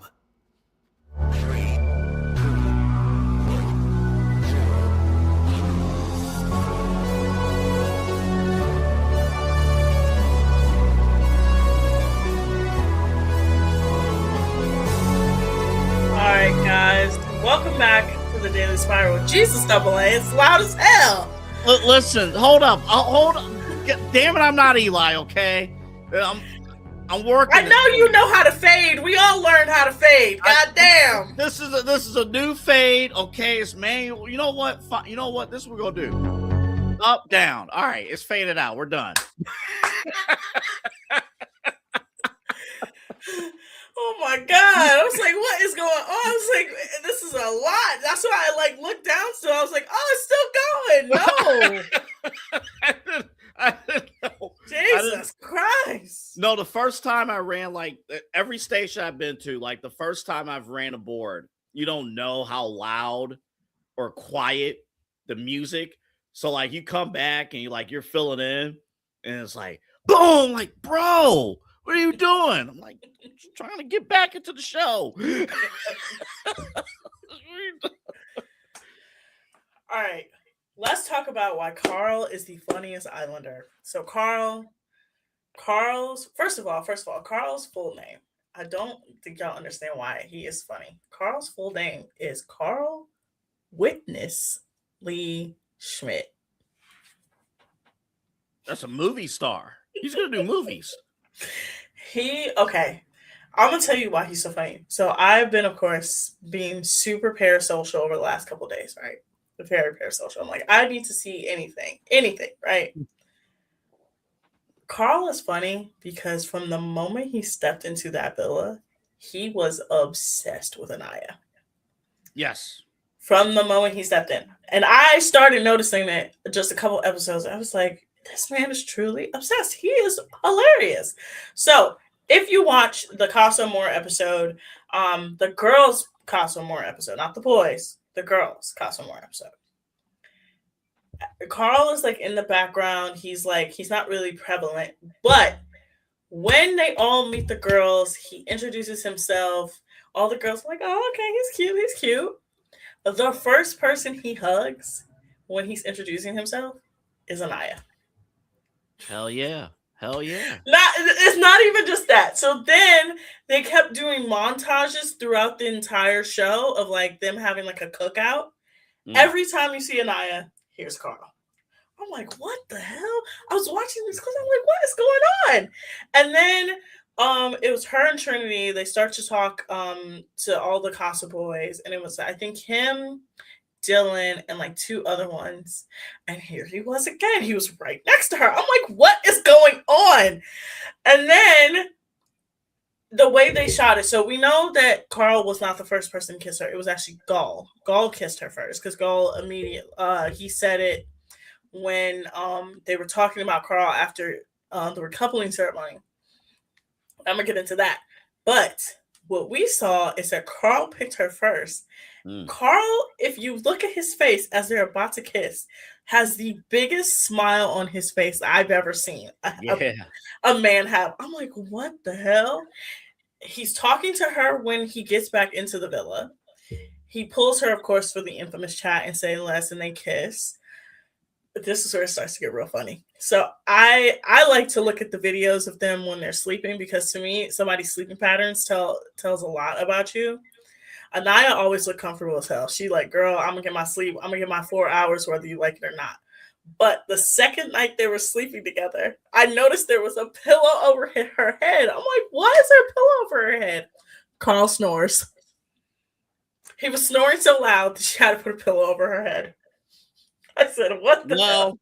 I said, oh, this is like That's I as a snorer.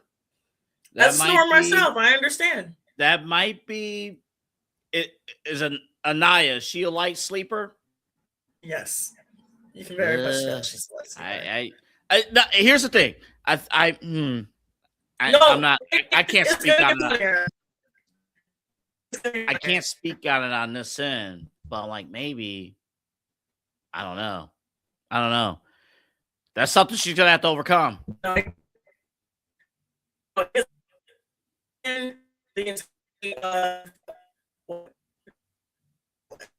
So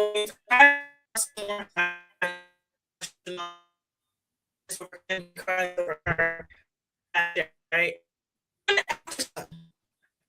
after all boys are talking, and he just makes it very clear. Like, and this is where I knew I was like, oh, this man's insane and he is hilarious. Right. So now she has a chance for something. I think that's that shit's over with. It's really crazy. Then it was on the interview portion of that, and they're like, okay, so what would you get back to? Obviously, do something, but the rules were up. Yeah. Okay. And get back to everybody in the yes. Right? Mm-hmm. This is where I was like, oh, this is where I started cracking up. Right. And to Soul Ties. So again, the most infamous one of the most private. I'm a little nervous, get a little hurt as he's rubbing her leg. Wait, say that. Mm-hmm. So they're talking. It's okay. Like, I understand how to follow your heart and everything. And she was like, if you would like to, he was like, yeah, I want to give this another chance. Well, my walls are up. You know, I'm a little hurt. And as he is saying this, he is rubbing her leg. Yes. Yeah, that's exactly what happened. I'm like, what the hell is wrong with this?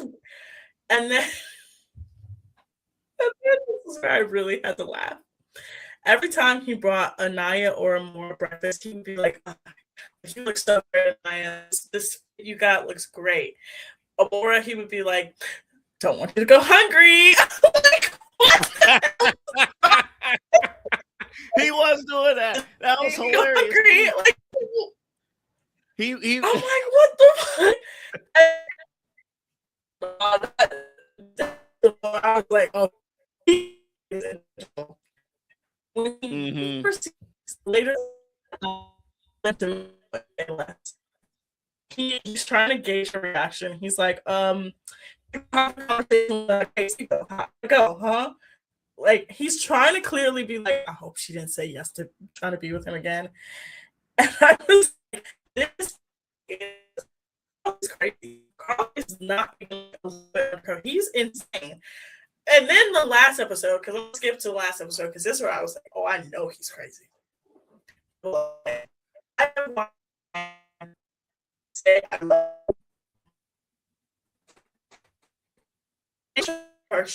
loved her so much.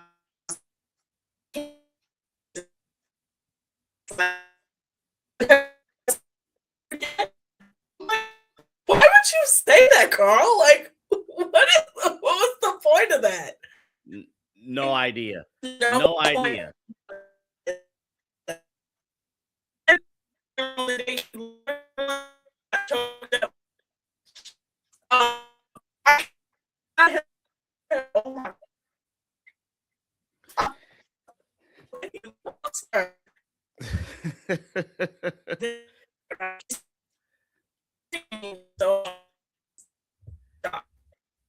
Well, Uh-oh. Uh-oh. Autumn, I will tell you this. Mm-hmm. I'm staring out and he's just like,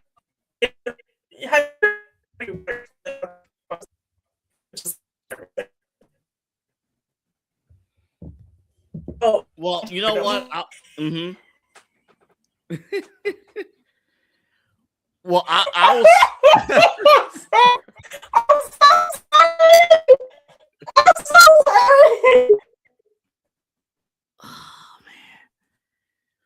Well, you know what was crazy too? Like, just I don't know. One of our Wi-Fi's was cutting out during that whole thing just now. But no, Carl's that dude. You know what? I've gained more respect for Carl, like more. Just the way that he's been moving. I got to go back and watch his first episode because I have to imagine too. When a night picked KC, that broke his heart. That really broke his heart.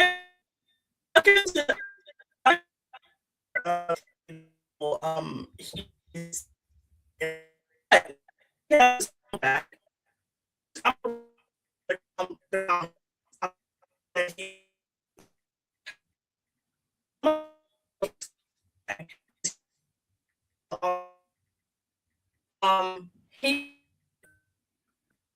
then somebody it's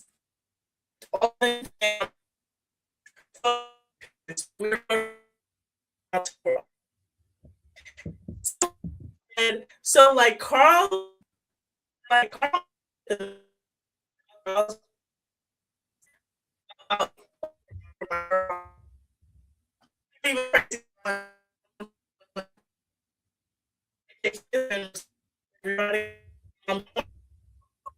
his mom kids said my mom wants grandkids now. Mm-hmm. Somebody said Carl and I are gonna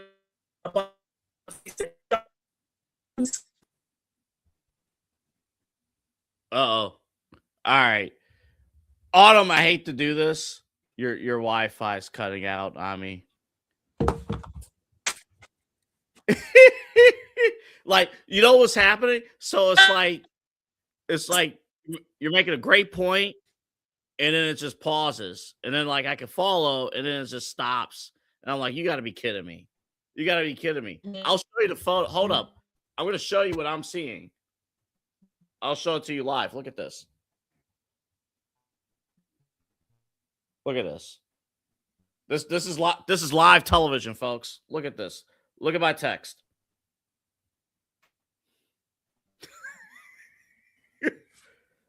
Look at your phone. Now, that could be me. It could be on my end. I don't know.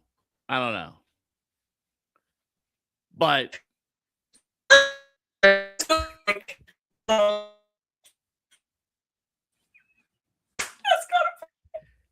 I heard that part. Let's go to break. I heard that part. We'll be back. Fanatics isn't just our name, it's Yes, who we are. Loyal, passionate fans dedicated to our favorite teams and to the sports we love. That's why we're honored to be able to offer fans the world's largest collection of official sports apparel and sports jerseys from all leagues, teams, and players you love.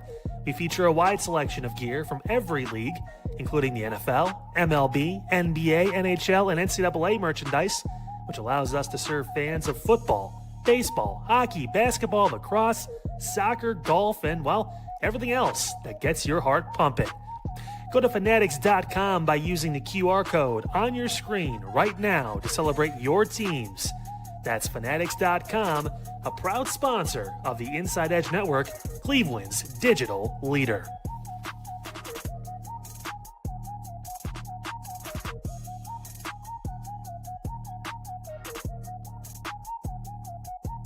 Small business owners are superheroes, but nowadays running your business means doing so inside your shop and on social media. That's why you should make Omega Video Marketing your sidekick.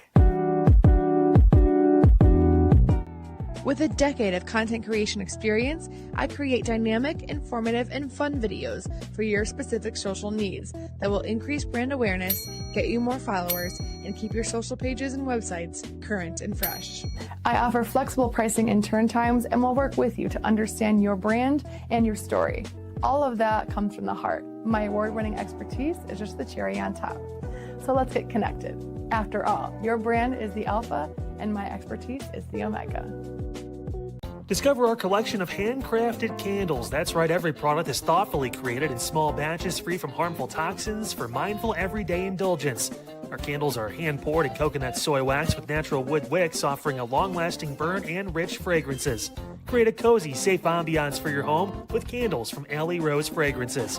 First-time customers use the promo code InsideEdge20 to receive 20% off your order. AlleyRoseFragrances.com, proud sponsor of the Inside Edge Podcast Network. Mosser Moments Photography is a husband and wife wedding photography team based in Cleveland, owned and operated by Inside Edge Network's very own Ryan Mosser and his wife Hallie. For the past 10 years, they've captured more than 100 weddings across Northeast Ohio and beyond, always working together as a true two-person team. Their style centers on authentic, emotional storytelling, documenting the real moments between two people in love and creating images that feel natural, comfortable, and true to the couple. Rooted in Northern Ohio but inspired by their travels, Ryan and Hallie bring a warm, personal approach to every wedding day. Their work blends experience, consistency, and a genuine passion for helping couples relive their best day through timeless photography. Learn more at MosserMomentsPhotography.com by using the QR code on your screen right now. MosserMomentsPhotography.com, a proud sponsor of the Inside Edge Network, Cleveland's digital leader. Oh, hold up. I got to bring you back on stage. Yeah, guys, that probably was me. I'm not even gonna lie. It probably was. Not even gonna lie. It was me. Let me continue my Carl glazing. I will continue glazing. Yeah, you might have to go back to like probably the second episode when he was on the show. Your Wi-Fi was not very supportive of Carl. No, it really wasn't. But no, okay. So let me read the comments that he's making under Instagram posts.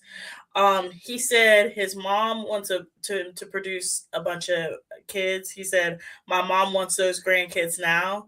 Somebody said he's trying to produce Sean because, you know, the whole joke is that him and Anaya will eventually produce Sean because Sean is half Asian, half black. He said, yeah, a bunch of Seans and Corbins. Crazy. Because Corbin is Jablasian. Somebody talks about Anaya's say less fit. He said, my favorite fit. Boy, we knew. That dress. Somebody said, my vote mattered. He said, resurrected by your votes. And then somebody else said Carl's walls were paper thin. He said, made of toothpicks and marshmallows. Like I said. He knows. He knows. But he had to lay down a foundation. He had to lay down a foundation. He did that. He did a good job. Somebody put in the edit of Brandy and Pablo Montalban from Cinderella. He said, I just wish we could actually sing, though. Yeah, Jesus Christ, they could not sing. They could not sing. Loved them to death. Couldn't sing a lick. What else?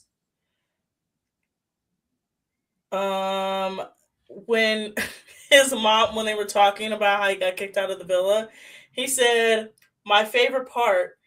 And then somebody understood, Carl Mama wants those Olympic babies. He said, a whole team of baby Corbins.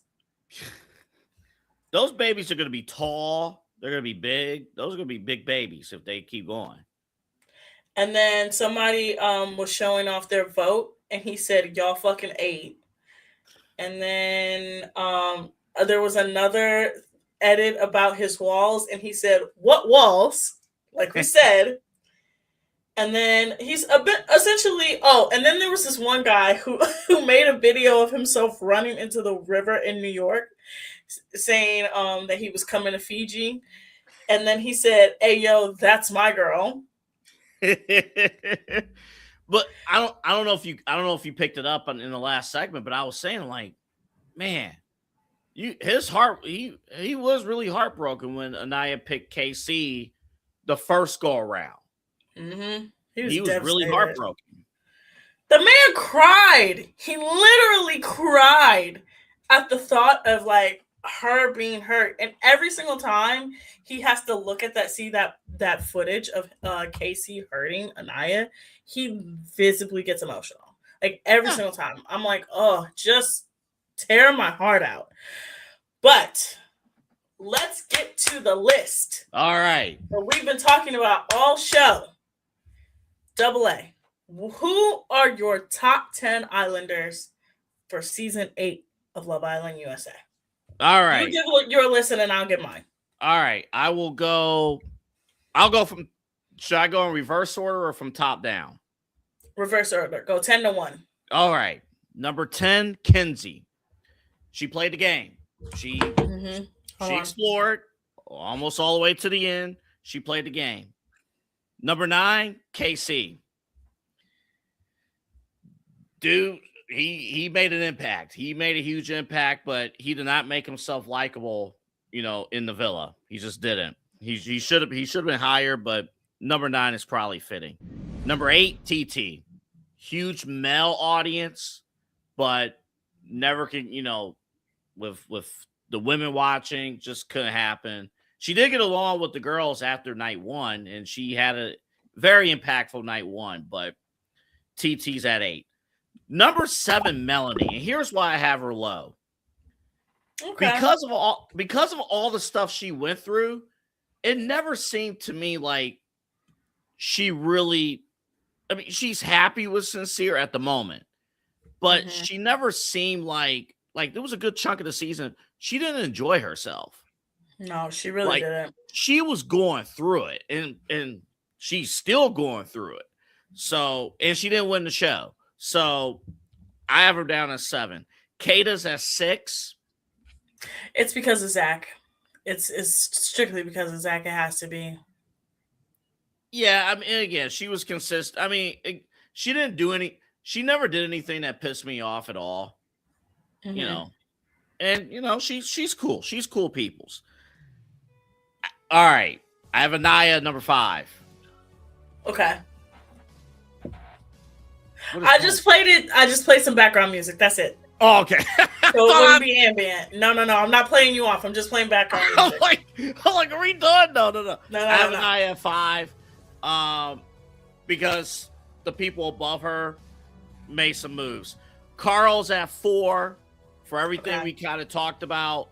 Coming in at Casa and making that much of an impact, staking a claim at what she wants to do, who he wants, getting the woman, not letting Anaya get away and locking that down. I got Carl at 4. Carl and still exploring.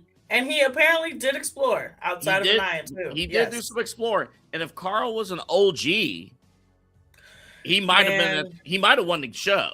If Carl was an OG, him and Bryce would have went on a generational Casa More crash out.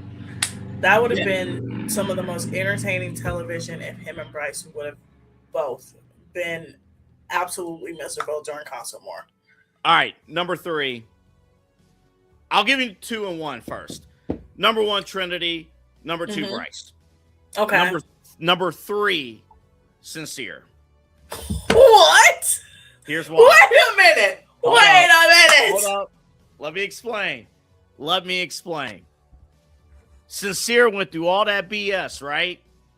He did all he moved horribly. He still made it to the final. And he's still well liked in the villa by almost everybody in there. That is the ultimate surviving a reality show season. Sincere did that and came from a terrible family. Sincere should be applauded for making it that far, getting his cake and eating the ice cream too. I have Sincere at number 3.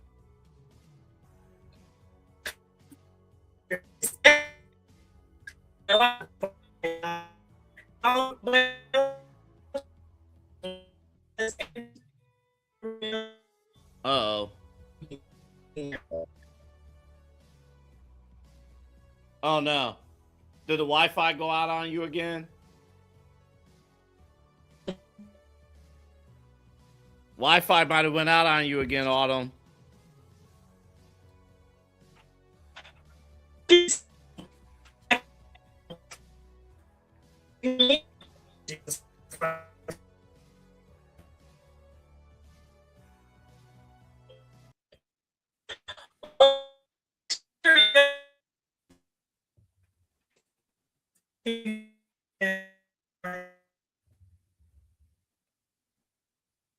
Oh man. Oh yeah. I think the Wi-Fi went out on you again.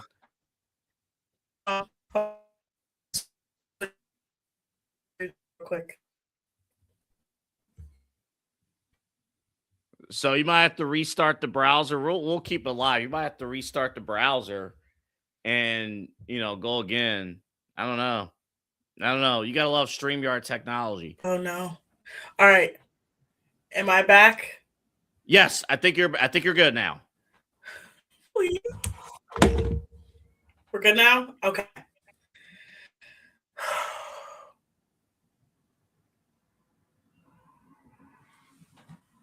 Uh-oh. I'm gonna punch StreamYard! Oh my God. Are you kidding me? Are you kidding me? Hold on. Let me switch.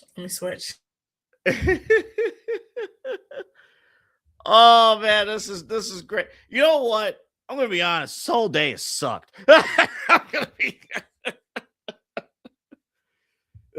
There's been a few good moments about today. A few good moments. I had a great interview. With a potential intern for the Inside Edge Network.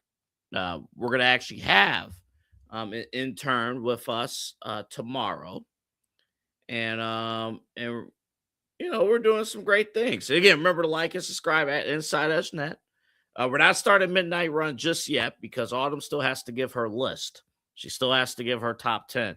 Let me explain myself real quick before Autumn gets back, okay? The whole point of a reality TV show is to survive the season. That's the whole point, right? So I have Sincere at 3 because not only was he a mess as far as moving, but he's still friends with everybody. Sincere, as bad as he moved, he is still friends with everybody. There's a reason why Sincere made the final and Casey did not make the final. Well, there's a reason. Okay. Let me give you my top 10 before I log off and you can get into your social media thing. You didn't see me do this to my camera. No, I saw the end of it. I just saw the fist right here. That's all I saw. That's it. I didn't even see the whole wind up. I just saw this. You had like the SmackDown fist from back in the day. You was just doing this. I've never been so mad. Look, StreamYard hates me. It hates me so much. But actually, Autumn, let me ask you this. Yeah. Do you want to save your list for tomorrow?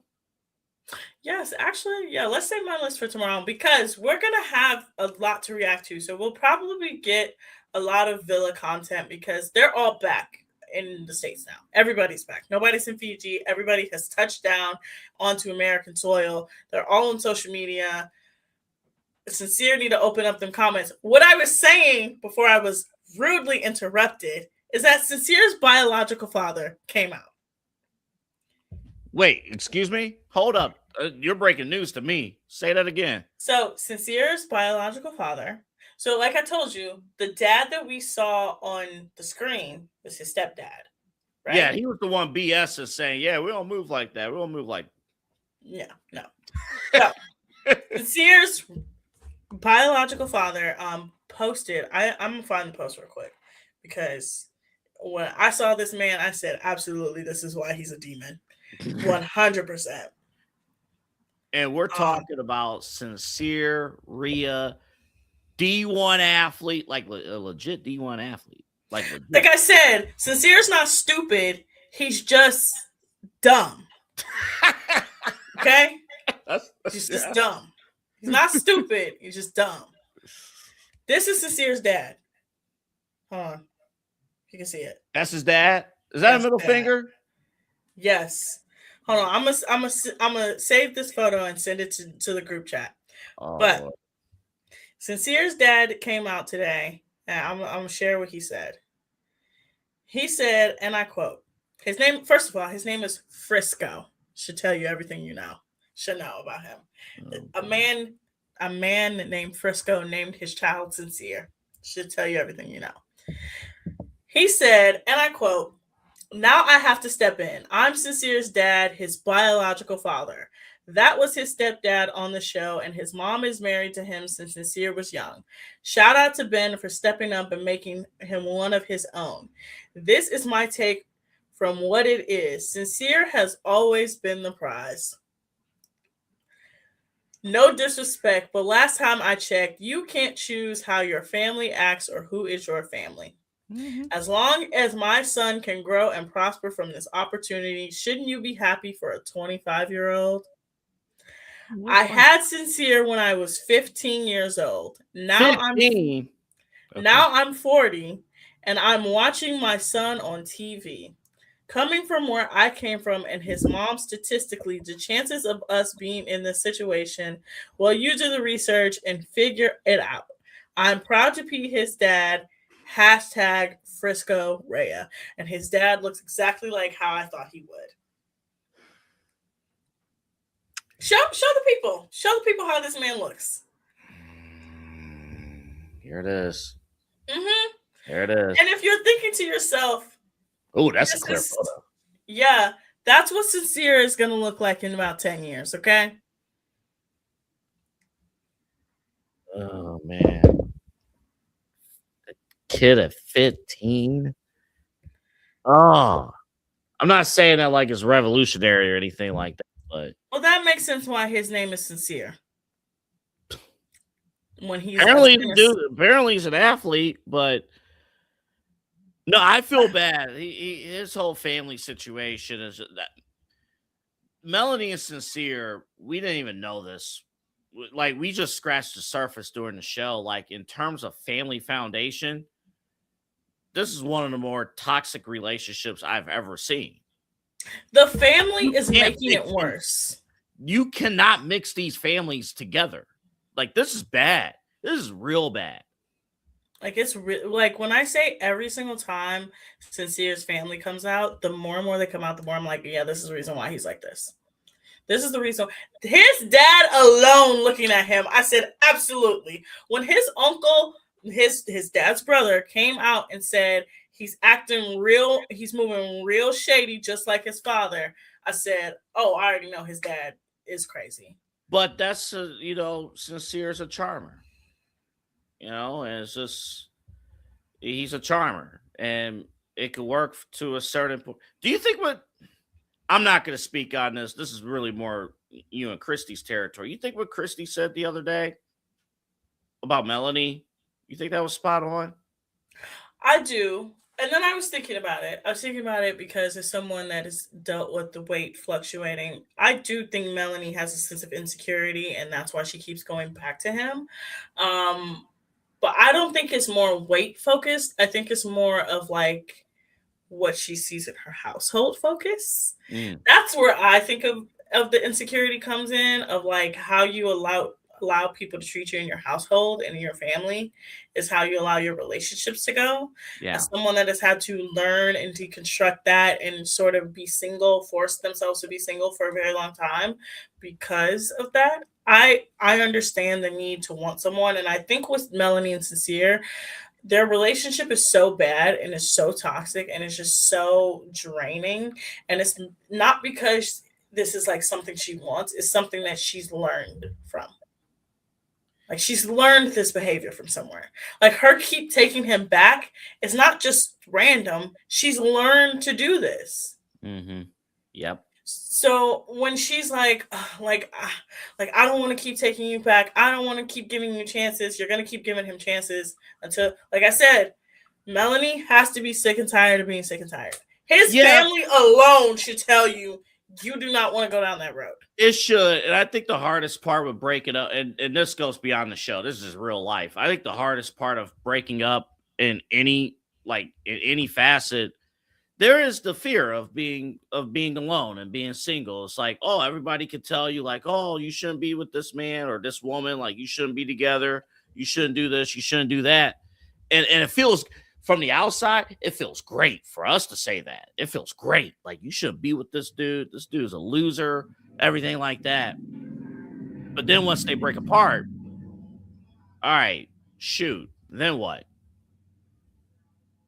I get the sense even with Melanie in particular, it's just like everybody is trying to tell, like, and as the show has ended, I know like during the show, I was saying like, you know, why is the core four not encouraging Melanie to break it off with Sincere?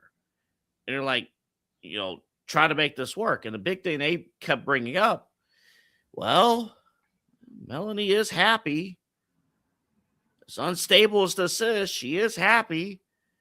I mean, we don't know what it's going to be like now that they're done with the show, but like in the moment, she is happy.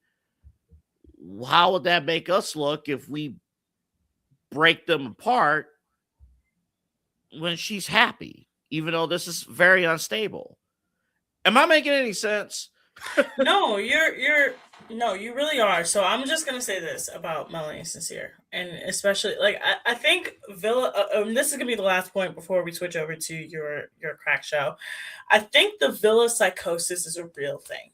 I really do. I think being in that villa, where again you have no sense of time, you're hungry because you're not being fed, you're sleep deprived because you're only getting 4 hours of sleep. You don't know if it's the middle of the day or it's the middle of the morning. You don't know what date it is. You don't have a phone, and the phone you do have is controlled by producers. You have to get ready twice a day. You are like, you're just kind of in a headspace where you don't know what's going on. Them constantly making like exceptions and being like, well, this person's my friend. Well, you guys, they're in villa psychosis. Until they're out, they don't see anything. So right now, yeah, they're like, Melanie's happy, but that's because they were in the villa.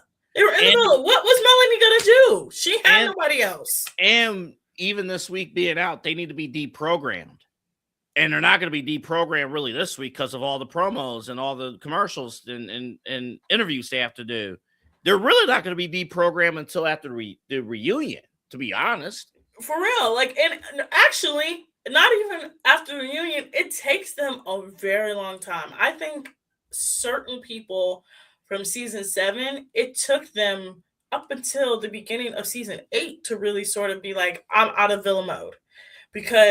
Especially because if you're going to hang out with each other, if you're going to continuously hang out with each other and live near each other and interact, you can't really separate yourself out of that mode. So I think because Sincere lives in New Jersey, Melanie lives in California, that will definitely help.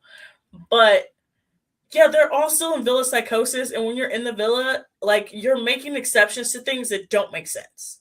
That's why they still want to be friends with Zach, because it makes sense to them. He was their friend. They saw him 24 hours a day, 7 days a week.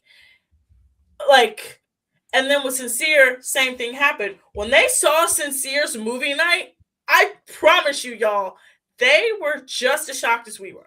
I forgot how bad it was. But even then, he still was able to charm them, because it's like, but what are we going to do? What are we for real? Do? What are we going to do? Yeah. Like, really?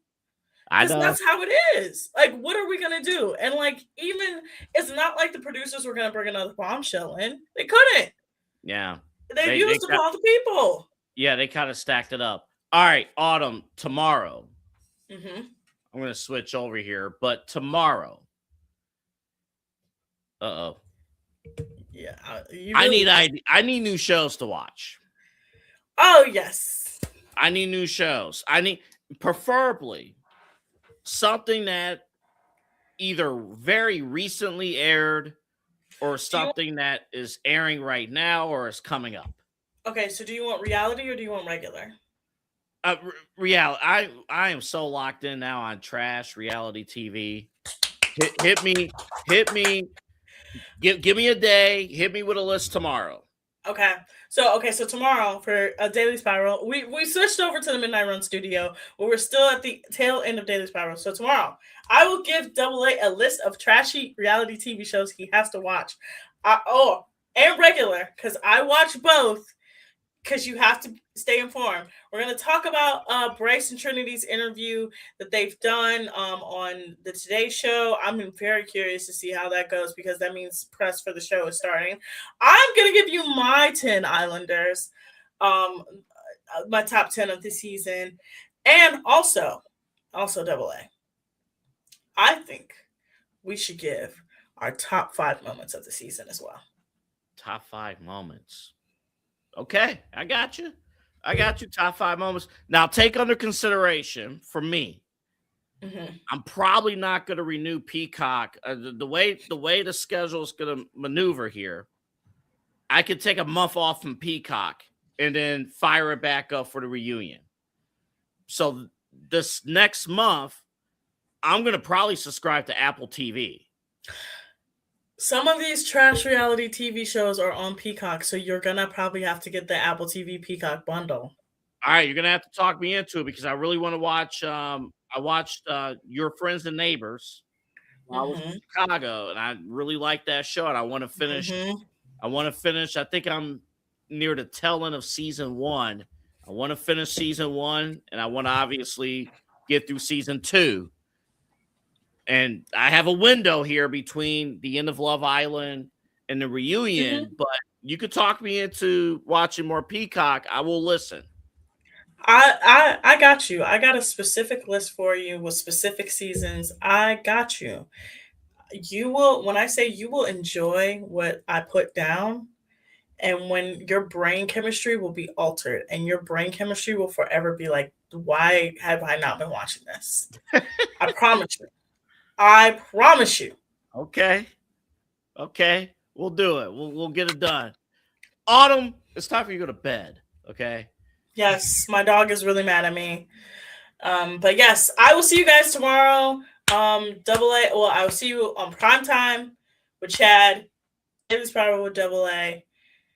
Good night, everyone. Sorry about my Wi-Fi again. Hey, we made it to the finish line. But the Wi-Fi didn't want you to be great with Carl. I'll just say that. They really didn't. All right. See you tomorrow. Bye.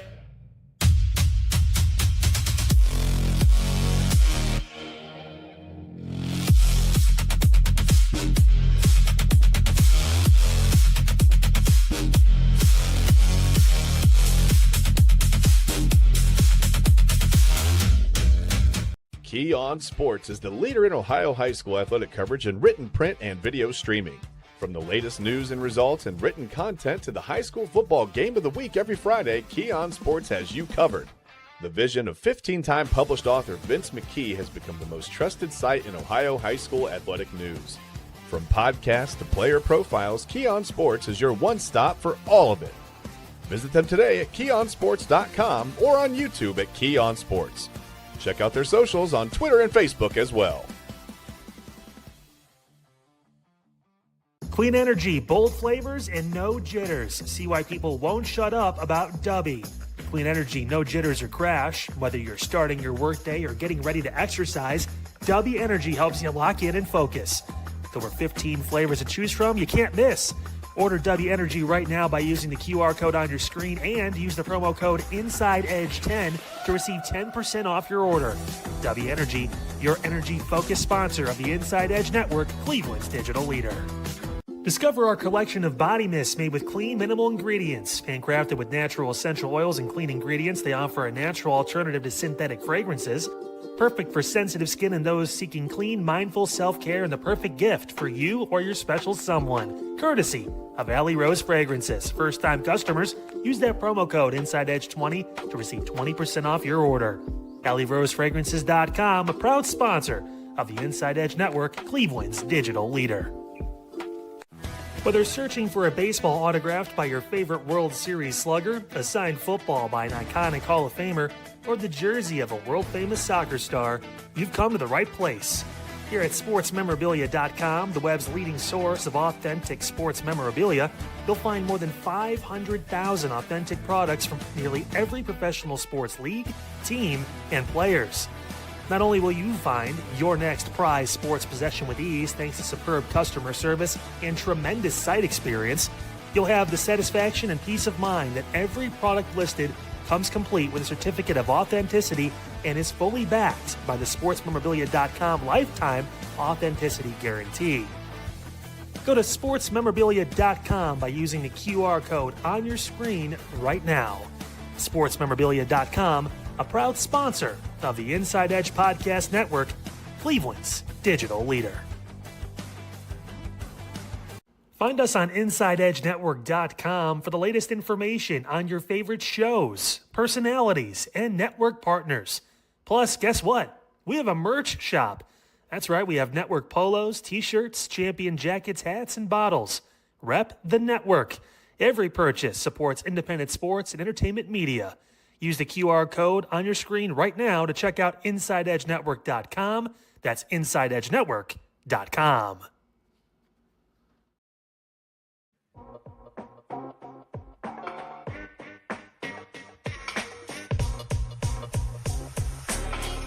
This is Midnight Run on the Inside Edge Network. Here's your host, Anthony Alford.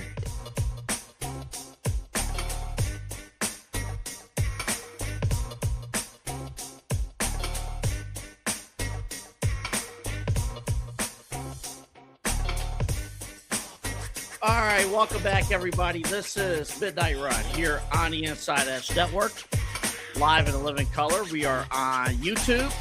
We are on the Twitter or X, and we're across the board at Inside Edge Net across our social media platforms, on Roku at our Inside Edge Network Roku app, and also InsideEdgeNetwork.com.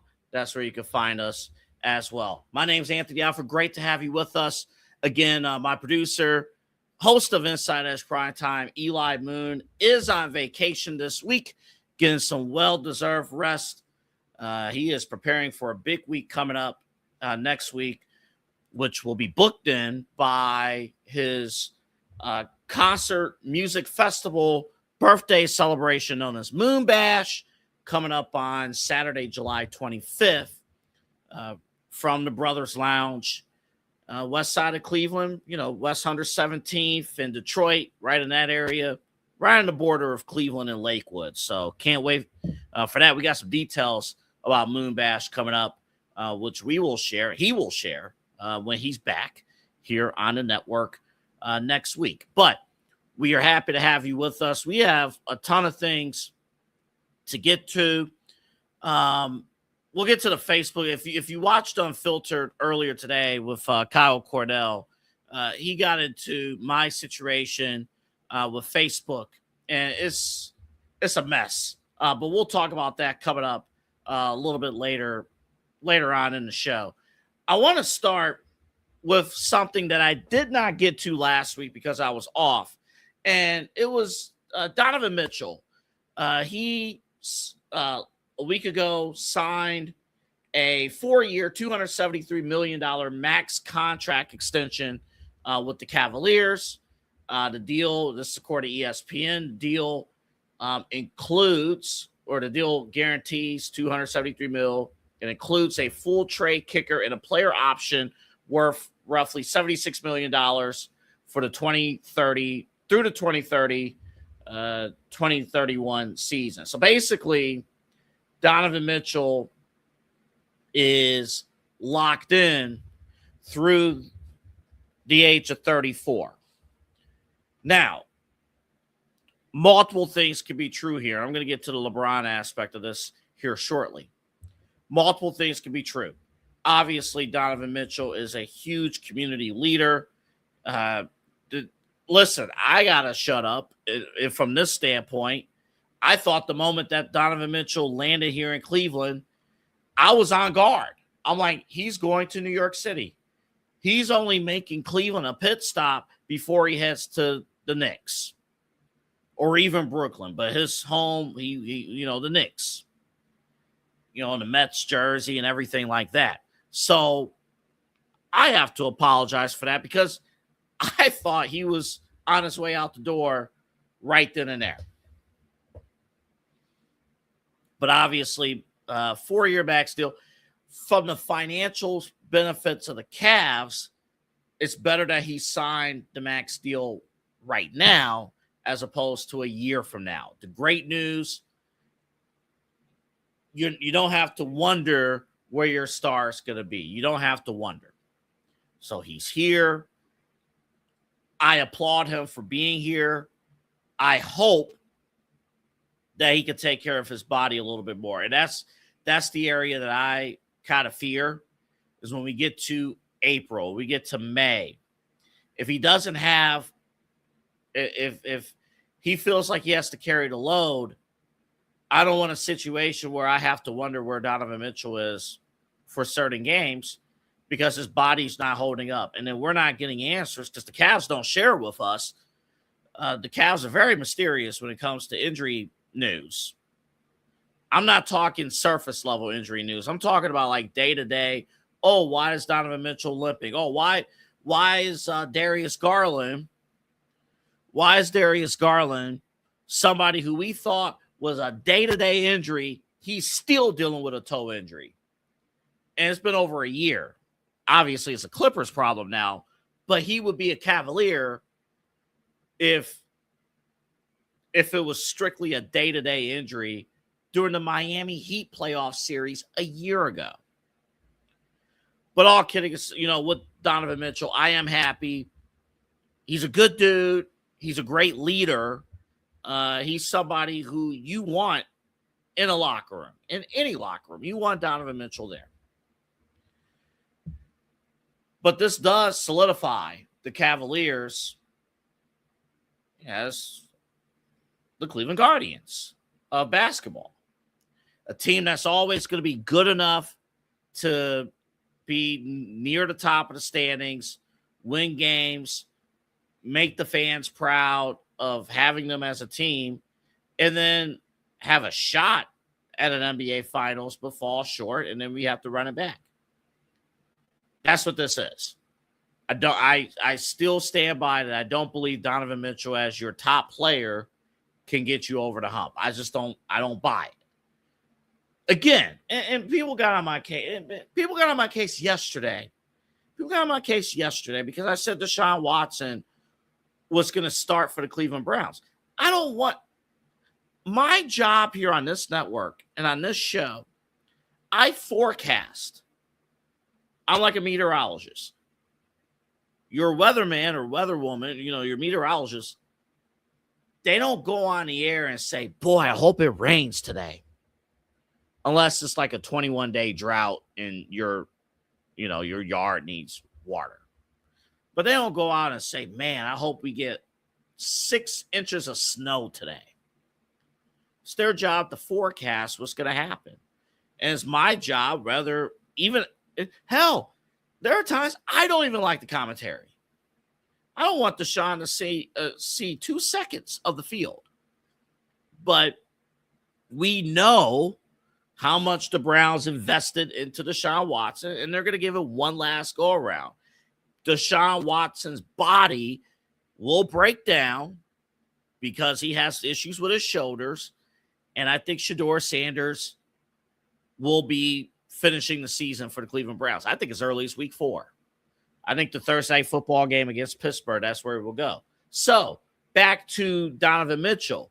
Can Donovan Mitchell's body hold up? I hope I'm wrong. I really hope I'm wrong, but I don't see evidence that it is going to hold up. I just don't see it.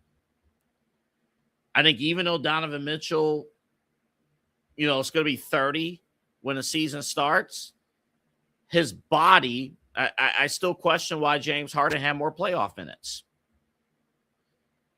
James Harden is near retirement, but James Harden had more playoff minutes than Donovan Mitchell in the Eastern Conference Finals and throughout the playoffs. I question things like that. So I know the deal happened last week. I didn't get an opportunity to really react to it. I got Bleacher Report saying here, I got, was it here? There was a general manager, an anonymous general manager on the Hoop Collective podcast that essentially said that this was an overpay. And it could be, and it could be that. We got to remember too, the new TV deal is obviously here right now. We just completed year 1 of the 11-year television deal with the NBA, with ESPN, NBC, Peacock, and Amazon Prime.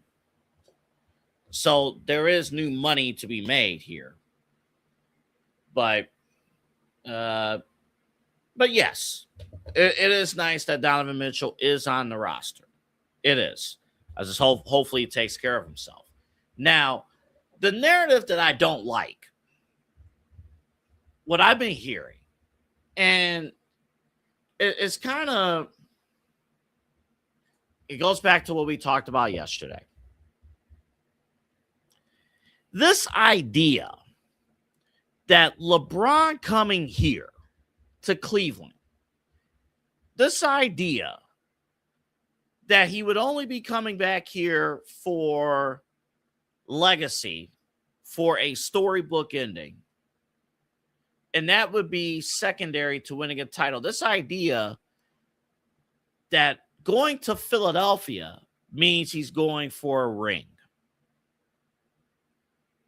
But coming here, he's not in position. Like, it's coming off like I got Amon Shumpert talking about if he wants a ring, go to Philadelphia. If he wants like a storybook ending, go to Cleveland.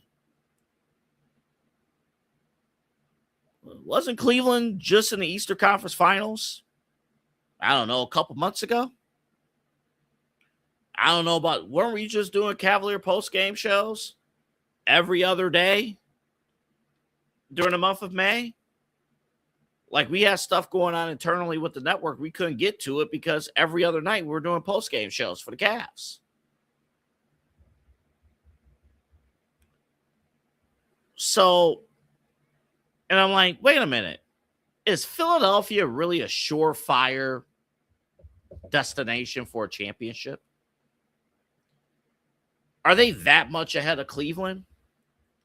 I don't know. I know I just did a whole monologue about Donovan Mitchell. At least I could trust that Donovan Mitchell will get through the regular season, and at least he will, whether he's hurt or not, he will at least dress and at least perform, at least in some way, shape, or form during the playoffs. Do you trust that Joel Embiid will be there? Do you trust that Embiid will be healthy to run this thing? Do you trust that Jaylen Brown and Joel Embiid can actually get along? After Jaylen Brown went on Twitch and said that Embiid was the biggest flopper of the NBA. Do you think LeBron is going to get along with someone who he doesn't have a close relationship with as much as he does with like Draymond Green?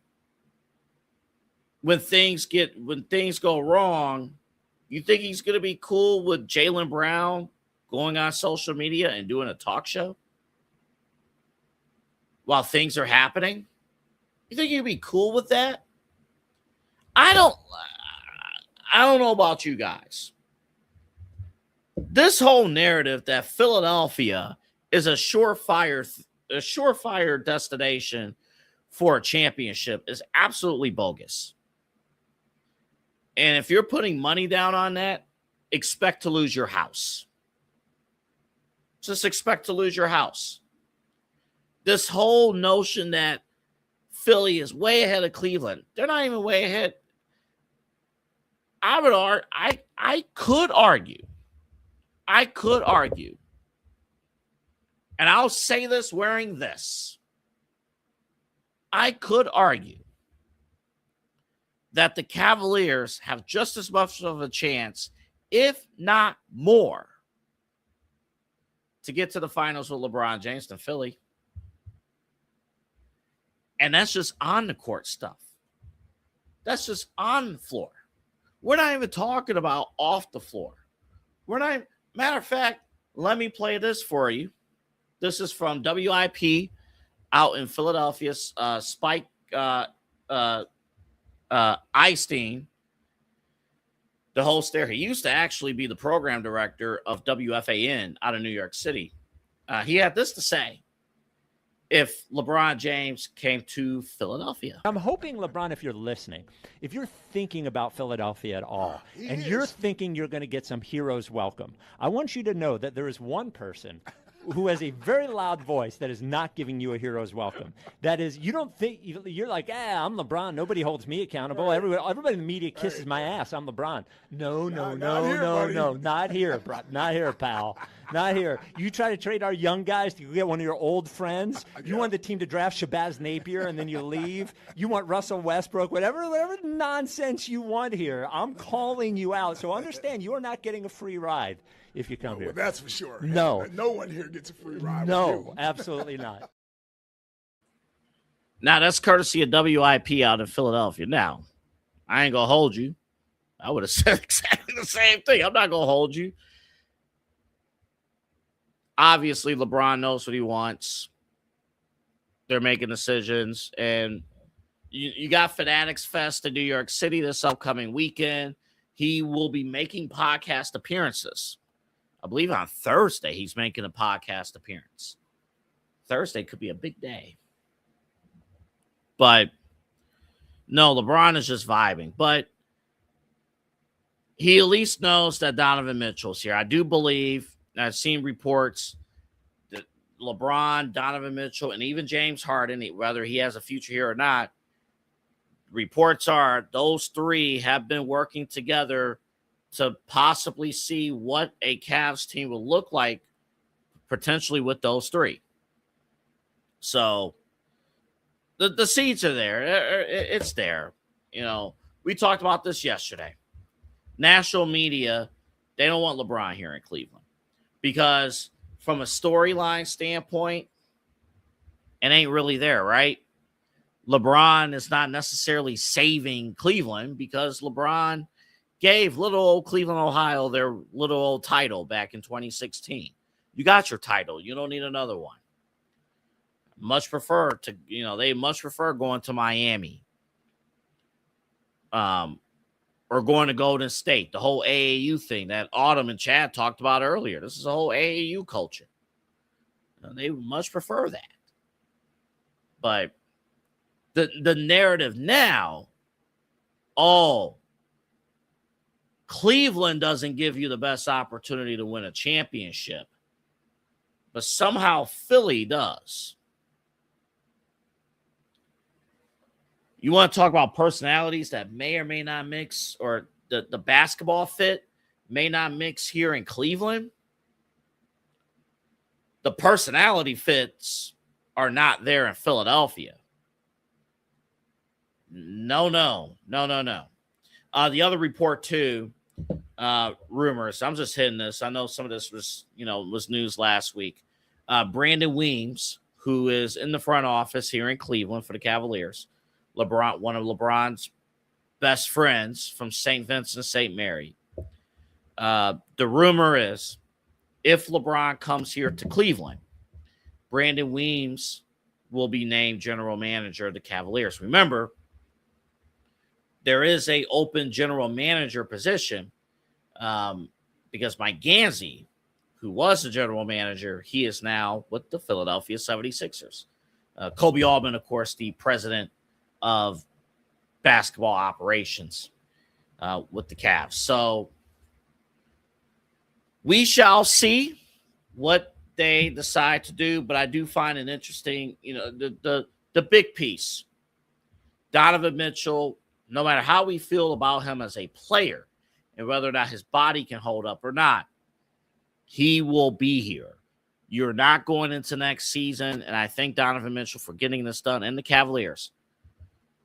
we don't have to worry next season about, is he going to sign the extension, or should we have to trade? Do we have to trade him? You got it done. You got it done. 4 years is enough time, where if the expectation is we should have a championship within those 4 years. Now, if we don't have a championship within those 4 years, different story. Speaking of championships, I want to transition when we come back from break to football, because Lamar Jackson last year in the NFL Top 100, he was number 2 on the list. This year, he's ranked number 69 on the list. So my question, this is more of a broad question here. Who is under more pressure to win a Super Bowl by the time their career is done? Lamar Jackson or Josh Allen? We'll talk about that. Plus, we got some other personal things I'm going to get into as well next segment. All that coming up next. This is Midnight Run here on the Inside Edge Network. Fanatics isn't just our name, it's who we are. Loyal, passionate fans dedicated to our favorite teams and to the sports we love. That's why we're honored to be able to offer fans the world's largest collection of official sports apparel and sports jerseys from all leagues, teams, and players you love. We feature a wide selection of gear from every league, including the NFL, MLB, NBA, NHL, and NCAA merchandise, which allows us to serve fans of football, baseball, hockey, basketball, lacrosse, soccer, golf, and, well, everything else that gets your heart pumping. Go to fanatics.com by using the QR code on your screen right now to celebrate your teams. That's fanatics.com, a proud sponsor of the Inside Edge Network, Cleveland's digital leader.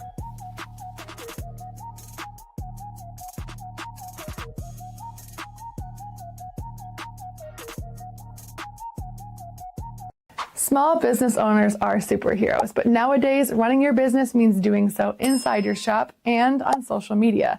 That's why you should make Omega Video Marketing your sidekick.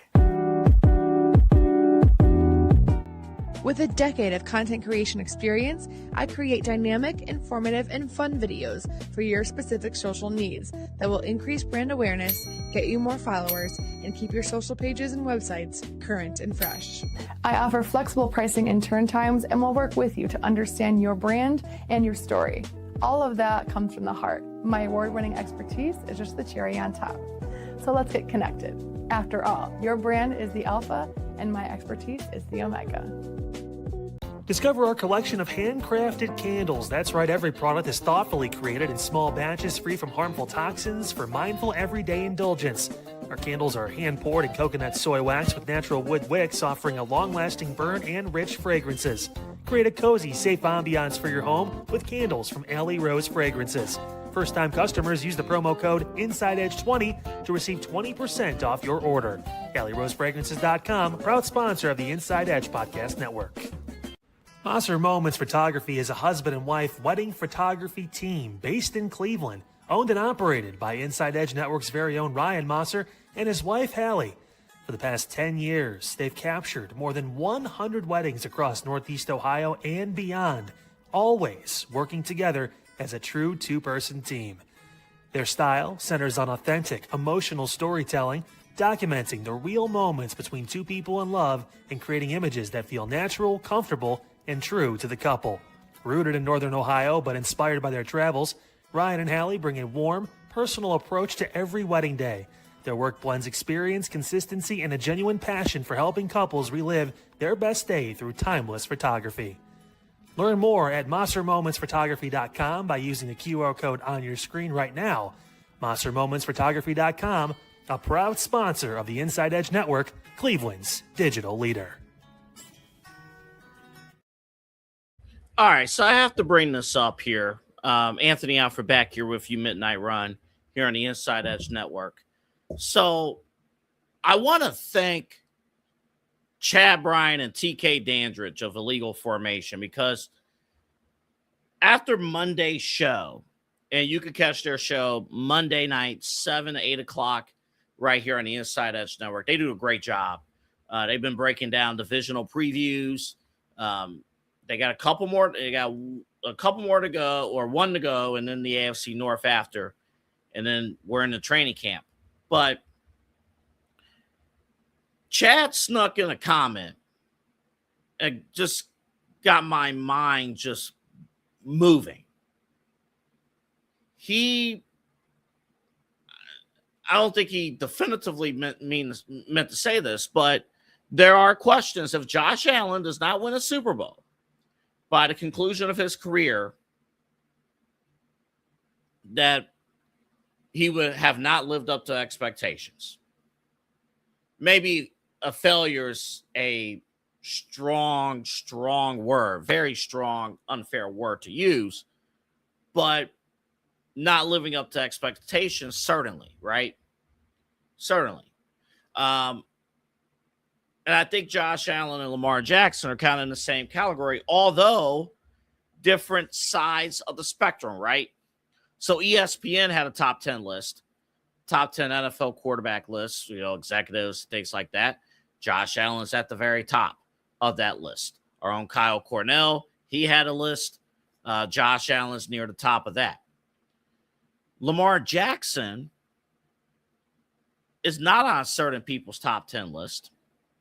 Lamar Jackson, last year on the NFL's top 100 list, was the number 2 best player on the NFL's top 100. This year, he is ranked number 69. Pretty damning, considering that Lamar Jackson, year in and year out, is an MVP candidate. Considering that Lamar Jackson is one of the more dangerous athletes to compete against. Pretty dangerous stuff, but so is Josh Allen. So my question, who's under more pressure to win the Super Bowl at some point in their career? Josh Allen or Lamar Jackson? And to me, I think the clear answer is Josh Allen. And here's the crazy thing. Both of these guys have new head coaches now. Both of these guys have new head coaches. Both of these guys can obviously, the foundation of their game, they can utilize their legs. They can run the ball, but they're trusted passers. But what you are finding, two things are going to happen. In the next 3, 4, 5 years, the ability to just run is going to decrease because the athletes are getting older. 5 years from now, these two will be 34 years old. So it's going to decrease. Defenses are exposing the limitations for both of these guys as passers. Lamar Jackson's interesting. We have an up-close look at Lamar Jackson because he's in our division. So we play him twice a year. I always find it funny that the Browns, even though they trot out bad teams every single year, remember they had the Jim Schwartz defense, was top ranked. We always perform very well against Lamar Jackson. Lamar Jackson as a passer is always looking to either go deep or dump off. So you're talking bubble screens, you're talking flats, things like that, or he's going deep. Lamar Jackson struggles if you defend him correctly. Lamar Jackson struggles as a passer in the intermediate throws, intermediate pass routes. You're not going to get Lamar Jackson to throw, complete, 5, 10, 15-yard passes down the field. It is either something near the line of scrimmage or within 5 yards or something deep. What the Browns typically do and what they have done under Jim Schwartz, don't give up anything deep. Do not give up anything deep. That's what they typically do. Don't give up anything deep. So if you do that, the Browns, for years, we have Myles Garrett and others. Our front seven will take care of business up front. We lock down the run game. We take away Lamar Jackson's running lanes. We take away the deep threat. What does Lamar have left? If you notice with Lamar Jackson, anytime he loses a big game, Kansas City, Buffalo, look at what they do. That game plan right there. You need a great front seven to take away the running lanes and then take away the deep ball. Lamar Jackson does not react well when he only has the intermediate passing routes to depend on. His releases when he passes the ball is too fast. So the plays, you got to be quick, but the routes need to develop as well. And Lamar doesn't allow it to happen. He's moving too fast. Again, new head coach, new coaching system. So we'll see how it's handled, how he can develop. But I do give Lamar Jackson a lot of credit for revolutionizing the game and things like that. But him dropping the 69 in the rankings, it's almost like Lamar Jackson's flying under the radar. Josh Allen has it all. I can't think of a play. Peyton Manning is probably the last player in the NFL that has all the tools and can't even appear in a freaking Super Bowl.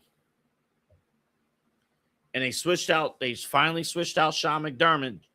Joe Brady, it's all on you. You are the Phil Jackson to your Michael Jordan. You are to unlock Josh Allen and the Buffalo Bills. Now, TK is right about something, again, from a legal formation. DJ Moore is going to be a question, but he is the undisputed number one receiver.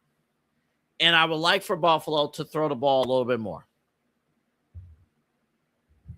You don't have to run all the time. You don't have to be ground and pound. Now, if you're a fantasy football owner of James Cook, you ain't trying to hear that. James Cook is probably going to be one of the top draft picks in fantasy football this year. But, you'll have to wait and see. But Josh Allen cannot go another, more seasons without winning the championship. He's getting passed by right now. Think about the new names. Bo Nix, now in the playoffs. Obviously, Drake May. You got these guys. And by the way, I know I teased it like a couple weeks ago. I haven't done it yet. We will do it. Play new 7 up, 7 out. 7 new playoff teams, 7 out. Listen, don't be surprised if Houston comes to town.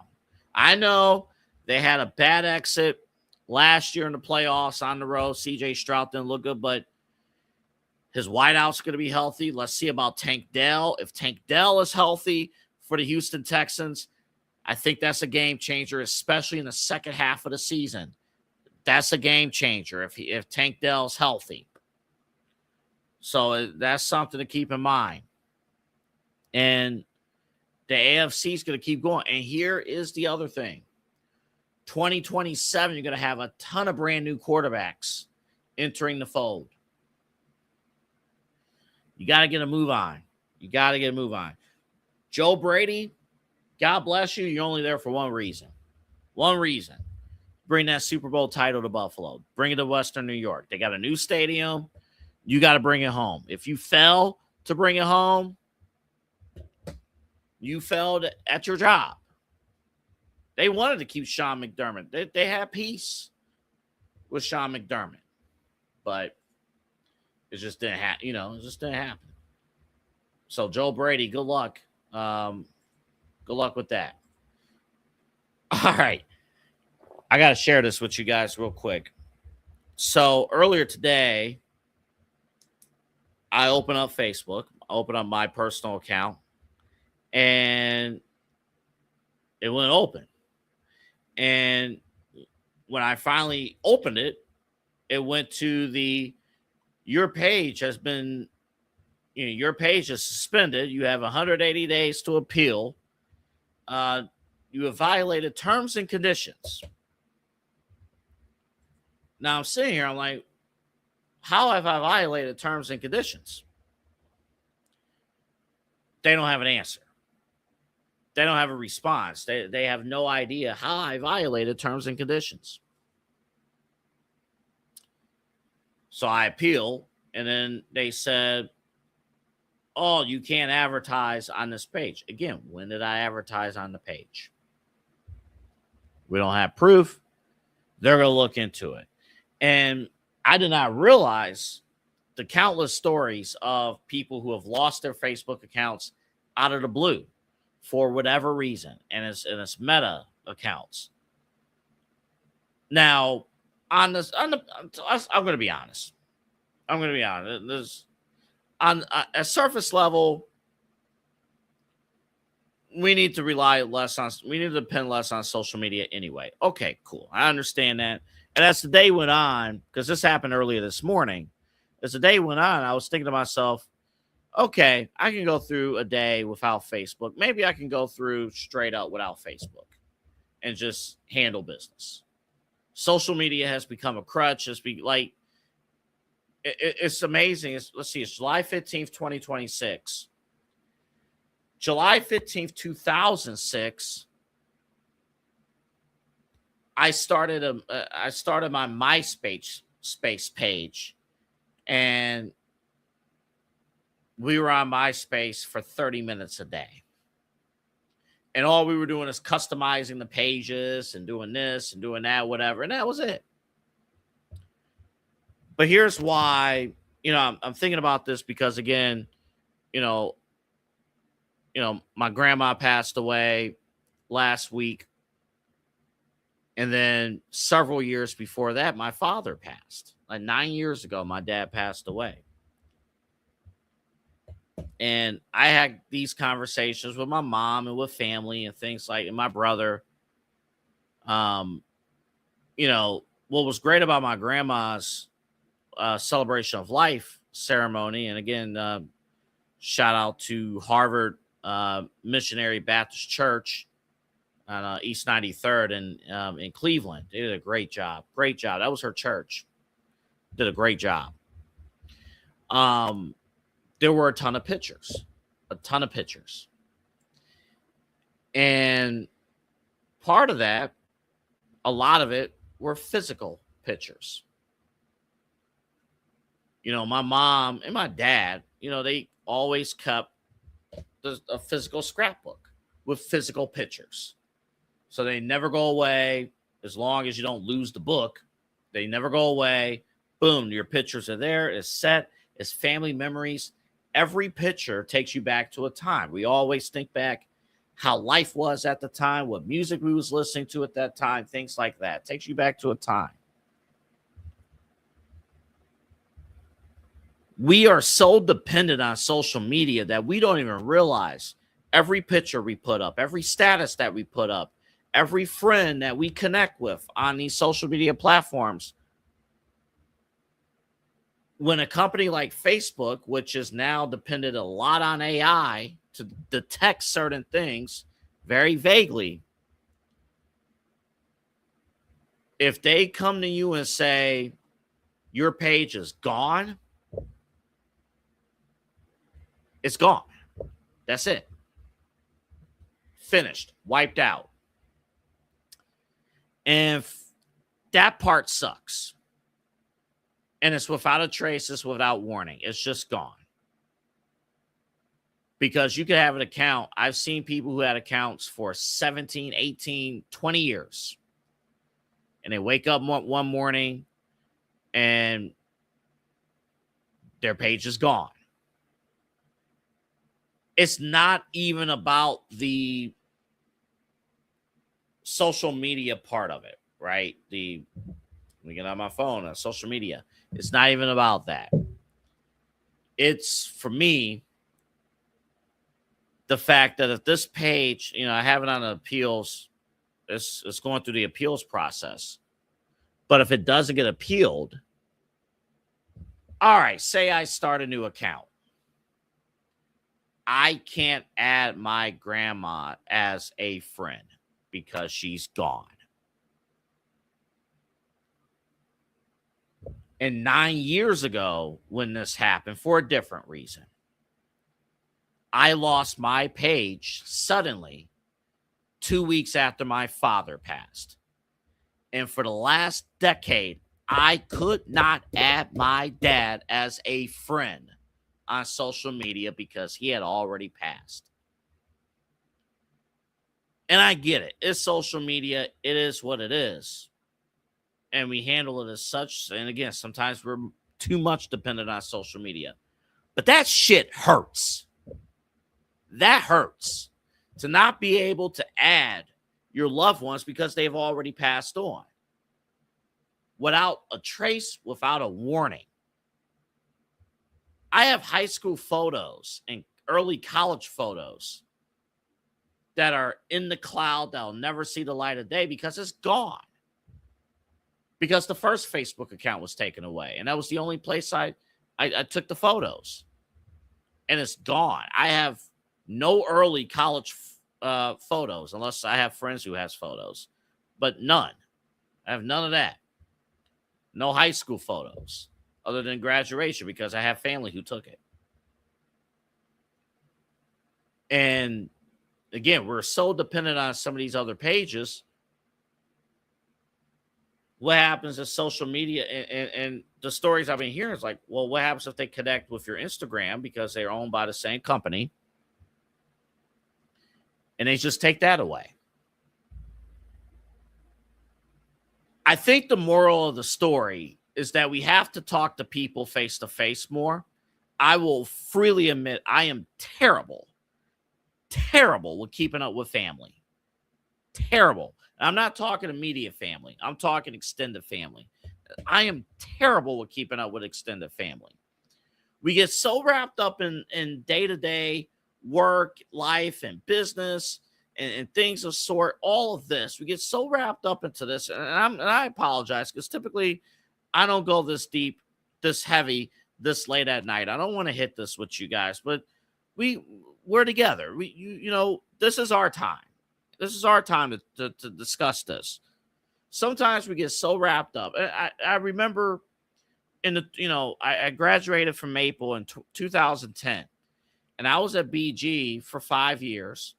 I worked at Cedar Point for 5 summers, kind of offsetting there, I think from 2012 to 2016. And then I was knee deep into broadcasting. You get so locked in, you get so focused into stuff, as you should, but then you lose track of actually calling people, actually meeting with people face to face. And, as long as we have Facebook, they're there. But what are we actually doing to actually keep up with our loved ones?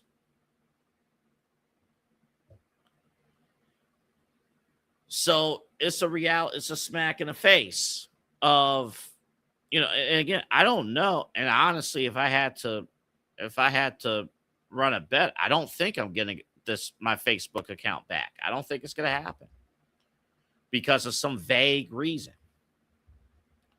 And legally, I might challenge just because, and legally it's going to be a challenge because there you have to prove, like in a small claims court, you have to prove that there was damages and things like that. But there was damage to my heart. There is damage to my heart. Because I can't look back at previous messages that I've had with grandma. I can't look back at previous messages I had with my dad. It's the same with... So that's what it is. We're so dependent on social media. It's another lesson that it could all be taken away. Just like that. You could have your entire life share the meme of the day, the word of the day, the tweet of the day, picture of the day, relationship status, and things like that.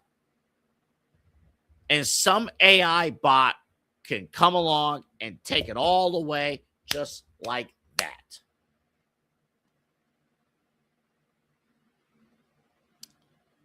And that's what happened with me. That's what happened to me. innocent. I believe I'm innocent bystander to things like that, but taken away. So again, we may have clips on our Facebook page from this show and stuff, but we're no longer doing live shows on Facebook. Amazingly, again, most of our audience, our live audience, comes from X, comes from Twitter, also from YouTube. We're going to test out something with TikTok, hopefully starting tomorrow. So it's pretty sad, though, because in my life, I've lost my Facebook account twice. 2 weeks after my father passed, 9 years ago, and now a week after my grandma passed. And again, even if I get a new page, I cannot re-add them as a friend. It'll say, request. And again, it won't be the same if somebody jumps into the account. It's not the same. They're not here. So it's unfortunate. Very unfortunate, but it's just the truth of what could happen. All right, last thing here for you. We're gonna get into. Actually, yeah, we could do it here. We're gonna talk about Taco Bell tomorrow. So Taco Bell's in the news. Everybody's in the news because of what's going on with lettuce and explosive diarrhea. Take a look at this. This is from Good Morning America, ABC News.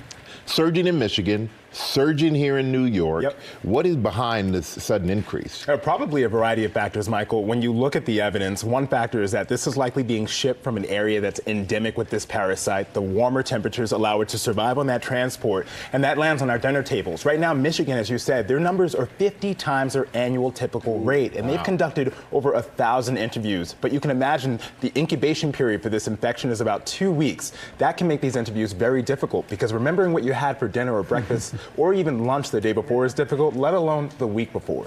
Walk through the symptoms and how this is different from other stomach illnesses. Yeah, this is what I'm listening to in the emergency room when patients are talking about their symptoms. I'm deciphering between typical food poisoning and this specific parasitic infection. So with typical food poisoning, first of all, it can be contagious from person to person. This parasitic infection is not contagious from person to person. Often it is quick in terms of when it comes. You know what you ate when you get food poisoning, and it's relatively quick in terms of how it resolves, and it typically gets better with hydration and rest. As opposed to this parasitic infection, sometimes it can take 2 weeks, as I said, for symptoms to develop. It is not contagious. It can sometimes be relapsing. Patients will be there one day and come back the next day, and it typically requires antibiotics. And so what can people be doing to, limit their risk of exposure? Public health officials are saying, number one, basic precautions are important. Washing our hands before we're eating, just necessary for reducing foodborne illness. You can wash your fruit and your vegetables. You should, including pre-washed, pre-bagged lettuce, because the evidence from Michigan State points to lettuce, although we don't know yet with the producer, the supplier, or the grower. And if you cook your food up to 158 degrees Fahrenheit, that can kill the parasite. So you might want to change your recipes or your ingredients to help reduce your risk overall. I'm sure ERs are really packed right now. Yeah, and this is a common complaint, so we're trying to decipher between the two often. Well, you always do, Dr. Sutton. Thank you. Are you kidding me? Can't eat lettuce. The one green thing that doesn't even mean anything, right? Oh, you're eating vegetables. What are you eating? Lettuce. So you're eating water. And it's causing all these issues. My goodness. Now, the worst thing out of all this, we got the report from Washington Post. We got the report from TMZ. Taco Bell is under investigation over this parasite outbreak, this explosive diarrhea outbreak. And all I'll say, now it's explosive in 2026. I'm just saying. I'm like, what are we doing? I mean, in fairness, Taco Bell's taking away lettuce and tomato and onions and a couple other things too. So it's just, you go to Taco Bell, you're just there to get meaty meat. You're just there to get beef or whatever, and that's it. And, well, that's unfortunate. Oh, man, that's nasty. It's like we can't. What can we do? What can we eat? Well, if you eat this, you're going to get fat. Or if you eat that, you're going to get this. So, but if you have healthy stuff, now you're going to get sick. I don't know. That's weird to me. We're going to go a little bit in overtime. We're going to take a quick break. We got Smash or Pass when we come back. Hey guys, great show on Unfiltered today. Talked about a lot, including a possible sales tax that you may not vote for. You got to find out and listen to the show to figure out what's going on in Cuyahoga County. We also talked about the new leading cause of OD deaths here in the county. Man, it just seems like it's a constant hamster wheel of different things happening. Also, Facebook. Kind of been pretty shitty lately. We talk about that too at the beginning of the show. All that and more. Plus, hey, tomorrow, all the different news notes, anything you can imagine here locally in Northeast Ohio, we got it for you. Maybe LeBron finally makes a decision tomorrow. We'll see what happens. Nevertheless, you can find out right here on Unfiltered, all along the Inside Edge Network. I will see you at 5 o'clock tomorrow. Hey, it's Autumn Chisholm here from the Daily Spiral, and you guys are going to be joining me all week. We're going to have a kind of a funky show. Double A Anthony Alford will be joining me all week instead of Chad and Eli. Eli will be on vacation, but this week we are going to get into everything. We are going to get into the MLB All-Star break, the slowest week in sports, the Love Island USA fallout, and much more. And then on Thursday night, you're going to join me solo, and hopefully, LeBron James will have picked a team by then, so I don't have to talk about him. But you are going to watch the Daily Spiral here on Inside Edge Network every night, Monday through Friday, from 11 to 12 p.m. Discover our collection of body mists made with clean, minimal ingredients. Handcrafted with natural essential oils and clean ingredients, they offer a natural alternative to synthetic fragrances. Perfect for sensitive skin and those seeking clean, mindful self-care, and the perfect gift for you or your special someone. Courtesy of Alley Rose Fragrances. First-time customers, use that promo code InsideEdge20 to receive 20% off your order. AlleyRoseFragrances.com, a proud sponsor of the Inside Edge Network, Cleveland's digital leader. Hey, I'm Chad Bryan. Catch Inside Edge Primetime weeknights at 10 p.m. here on the Inside Edge Network. And we thank you for your support of the Inside Edge Network. And don't miss my show, Midnight Run, right here on the Inside Edge Network. You won't miss a single episode when you like and subscribe at Inside Edge Net. Oh, you got to love it. All right. Before we go, smash or pass. If you joined us earlier during the Daily Spiral, we kind of gave it away, but our new audience, this one's something in the morning. How do y'all feel about Skyline Chili? How do you feel? It's a very controversial restaurant, let's just say. Obviously based out of Cincinnati. We had a couple of locations here in Northeast Ohio. One location was in Brooklyn on Ridge Road, but they closed. I think they closed. So if you really want Skyline Chili, I think you got to hit the road and head on down to at least to Columbus. I think you got to at least go to Columbus. But obviously, my ex-fiance and I, we went to the original location in Cincinnati. It was an interesting time. They got chili 5 ways and chili dogs, but like they have like their cinnamon.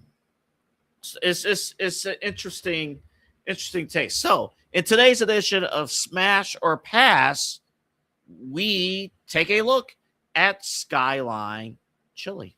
I'm in Cincinnati, Ohio, trying Skyline Chili for the first time.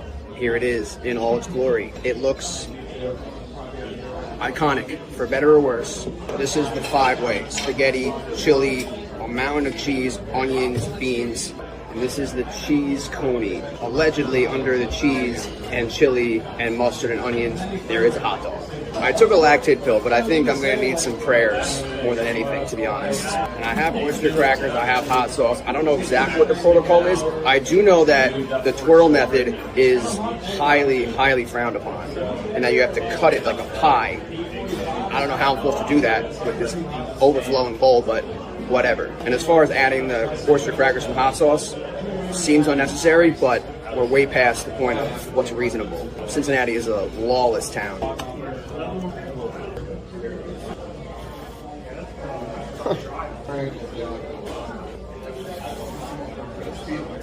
Damn it, I like it.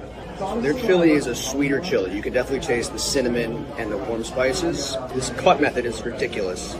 Such an urge to twirl the spaghetti. I don't want to piss off the Cincinnatians. I like it way more than I thought I was going to. The spaghetti is seriously overcooked. It's like mush, but the chili is pretty good. This method is crazy. How's your lunch? Really good so far? Yeah, really nice. Thank you. I almost forgot.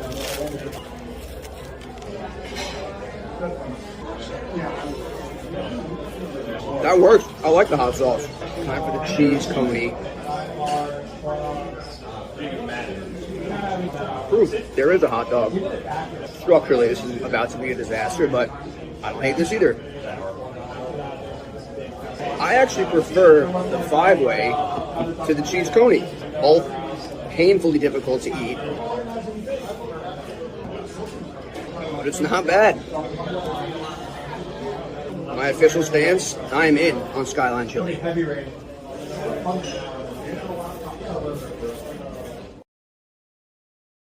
All right, guys, let me know. That was courtesy of the Eric Hammer there who provided that video on X, on Twitter. And he did a great review there. The question, smash or pass? Now, I said Skyline Chili. Really, I should say what was presented, right? So we're not talking about the entire menu. We're talking about what was presented. And what was presented was a boatload of cheese. A boatload of cheese. I mean, look at this. I'm just going to have his photo up again. That is a boatload of cheese. Look at that. My stomach says no. My stomach can't handle that. If this is the option right here, I have to pass. My stomach can't handle that. But if you look ahead, and again, you had the right technique. You do need the crackers there, at the beginning. But my goodness. You do have to twirl. You do have to slice it up and stuff. What I would say, I typically don't eat with onions. So cut the onions. I don't think he mentioned there's ketchup and mustard in the no, I don't think so. Cut that cheese. Cut about 80% of the cheese off the menu. Cut about 80%. I could do it with a little bit of cheese. Mix in with the chili. It's a good mix. And it's different. It is different. But there is good flavors, right? As he devours it. All right. I do want to talk about this hot dog, too. Again, I'm not an onion guy or anything like that, so I wouldn't worry about onions. But cut a little bit of, I wouldn't completely turn down the cheese. Cut it down just a little bit.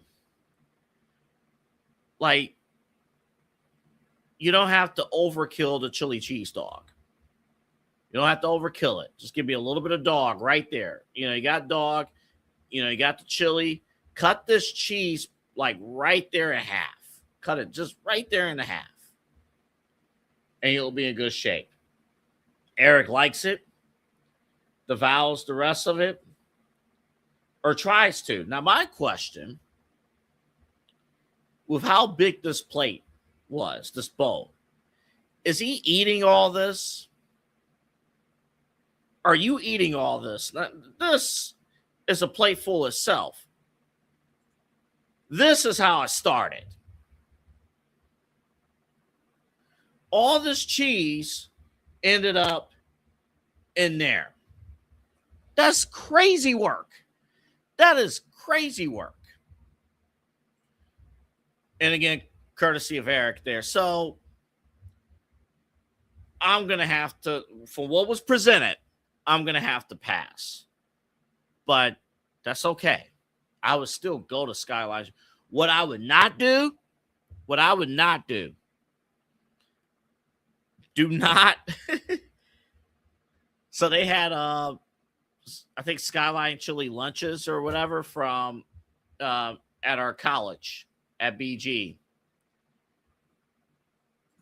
Do not take those. You need to actually go to the restaurant. If you get a TV dinner from Skyline Chili, you will also be spending some time in a restroom near you. You don't want that. You don't want them kind of problems. So there you go. All right. Our show's done. Tomorrow, we're going to get – one complaint I didn't mention about the World Cup. I didn't see the World Cup. Again, Team USA was eliminated, so the World Cup is dead to me. But people are watching the World Cup. Why is it on in the afternoon on a weekday? What are we doing? Why is it not on in prime time? I thought we were concerned about the heat. Oh, it's going to be too hot. Okay, so we're going to play it in the middle of the afternoon so we can satisfy the European audience. Screw them. This is here in the States. What are we doing? Put the games on in prime time where they belong, where people will watch, where people won't pass out because of heat exhaustion. Put it on in prime time. It's a big missed opportunity. People who do schedules sometimes, and I'm a TV schedule nerd, so I know typically how schedules go down. And when you have people who don't understand schedules outside of television, outside of safety, all because we have to satisfy the Europeans, you can miss me with that. Put it on in prime time.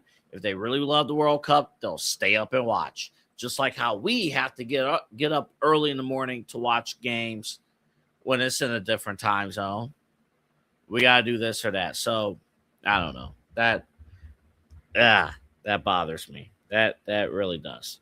Tomorrow, on Midnight Run, I will give you my 7 new NFL playoff teams and 7 out. 7 teams that made the playoffs last year, NFL playoffs, that will not qualify this year. 7 in, 7 out. We'll do that tomorrow here on Midnight Run. Thank you guys for joining us on the show. And it's a fun time. You got to love it. You got to love it. But we will see you guys tomorrow. Again, Eli is back on Monday, so I don't have to awkwardly look and like, oh, I got to hit this button. I got to hit that button. Because it's all like stretched out. So I didn't think Autumn's music was that loud earlier, but I got a fan running too. All right, guys. Go to bed. Talk to somebody about Jesus. Life's going to be good, even when you're going through problems. I know a lot of your student loans are up. It's way up. Talk to Jesus. We'll get through it together. All right. See you guys tomorrow here on Midnight Run. Remember to like and subscribe at InsideEdge Net across all of our social media platforms. See you tomorrow, guys. Have a good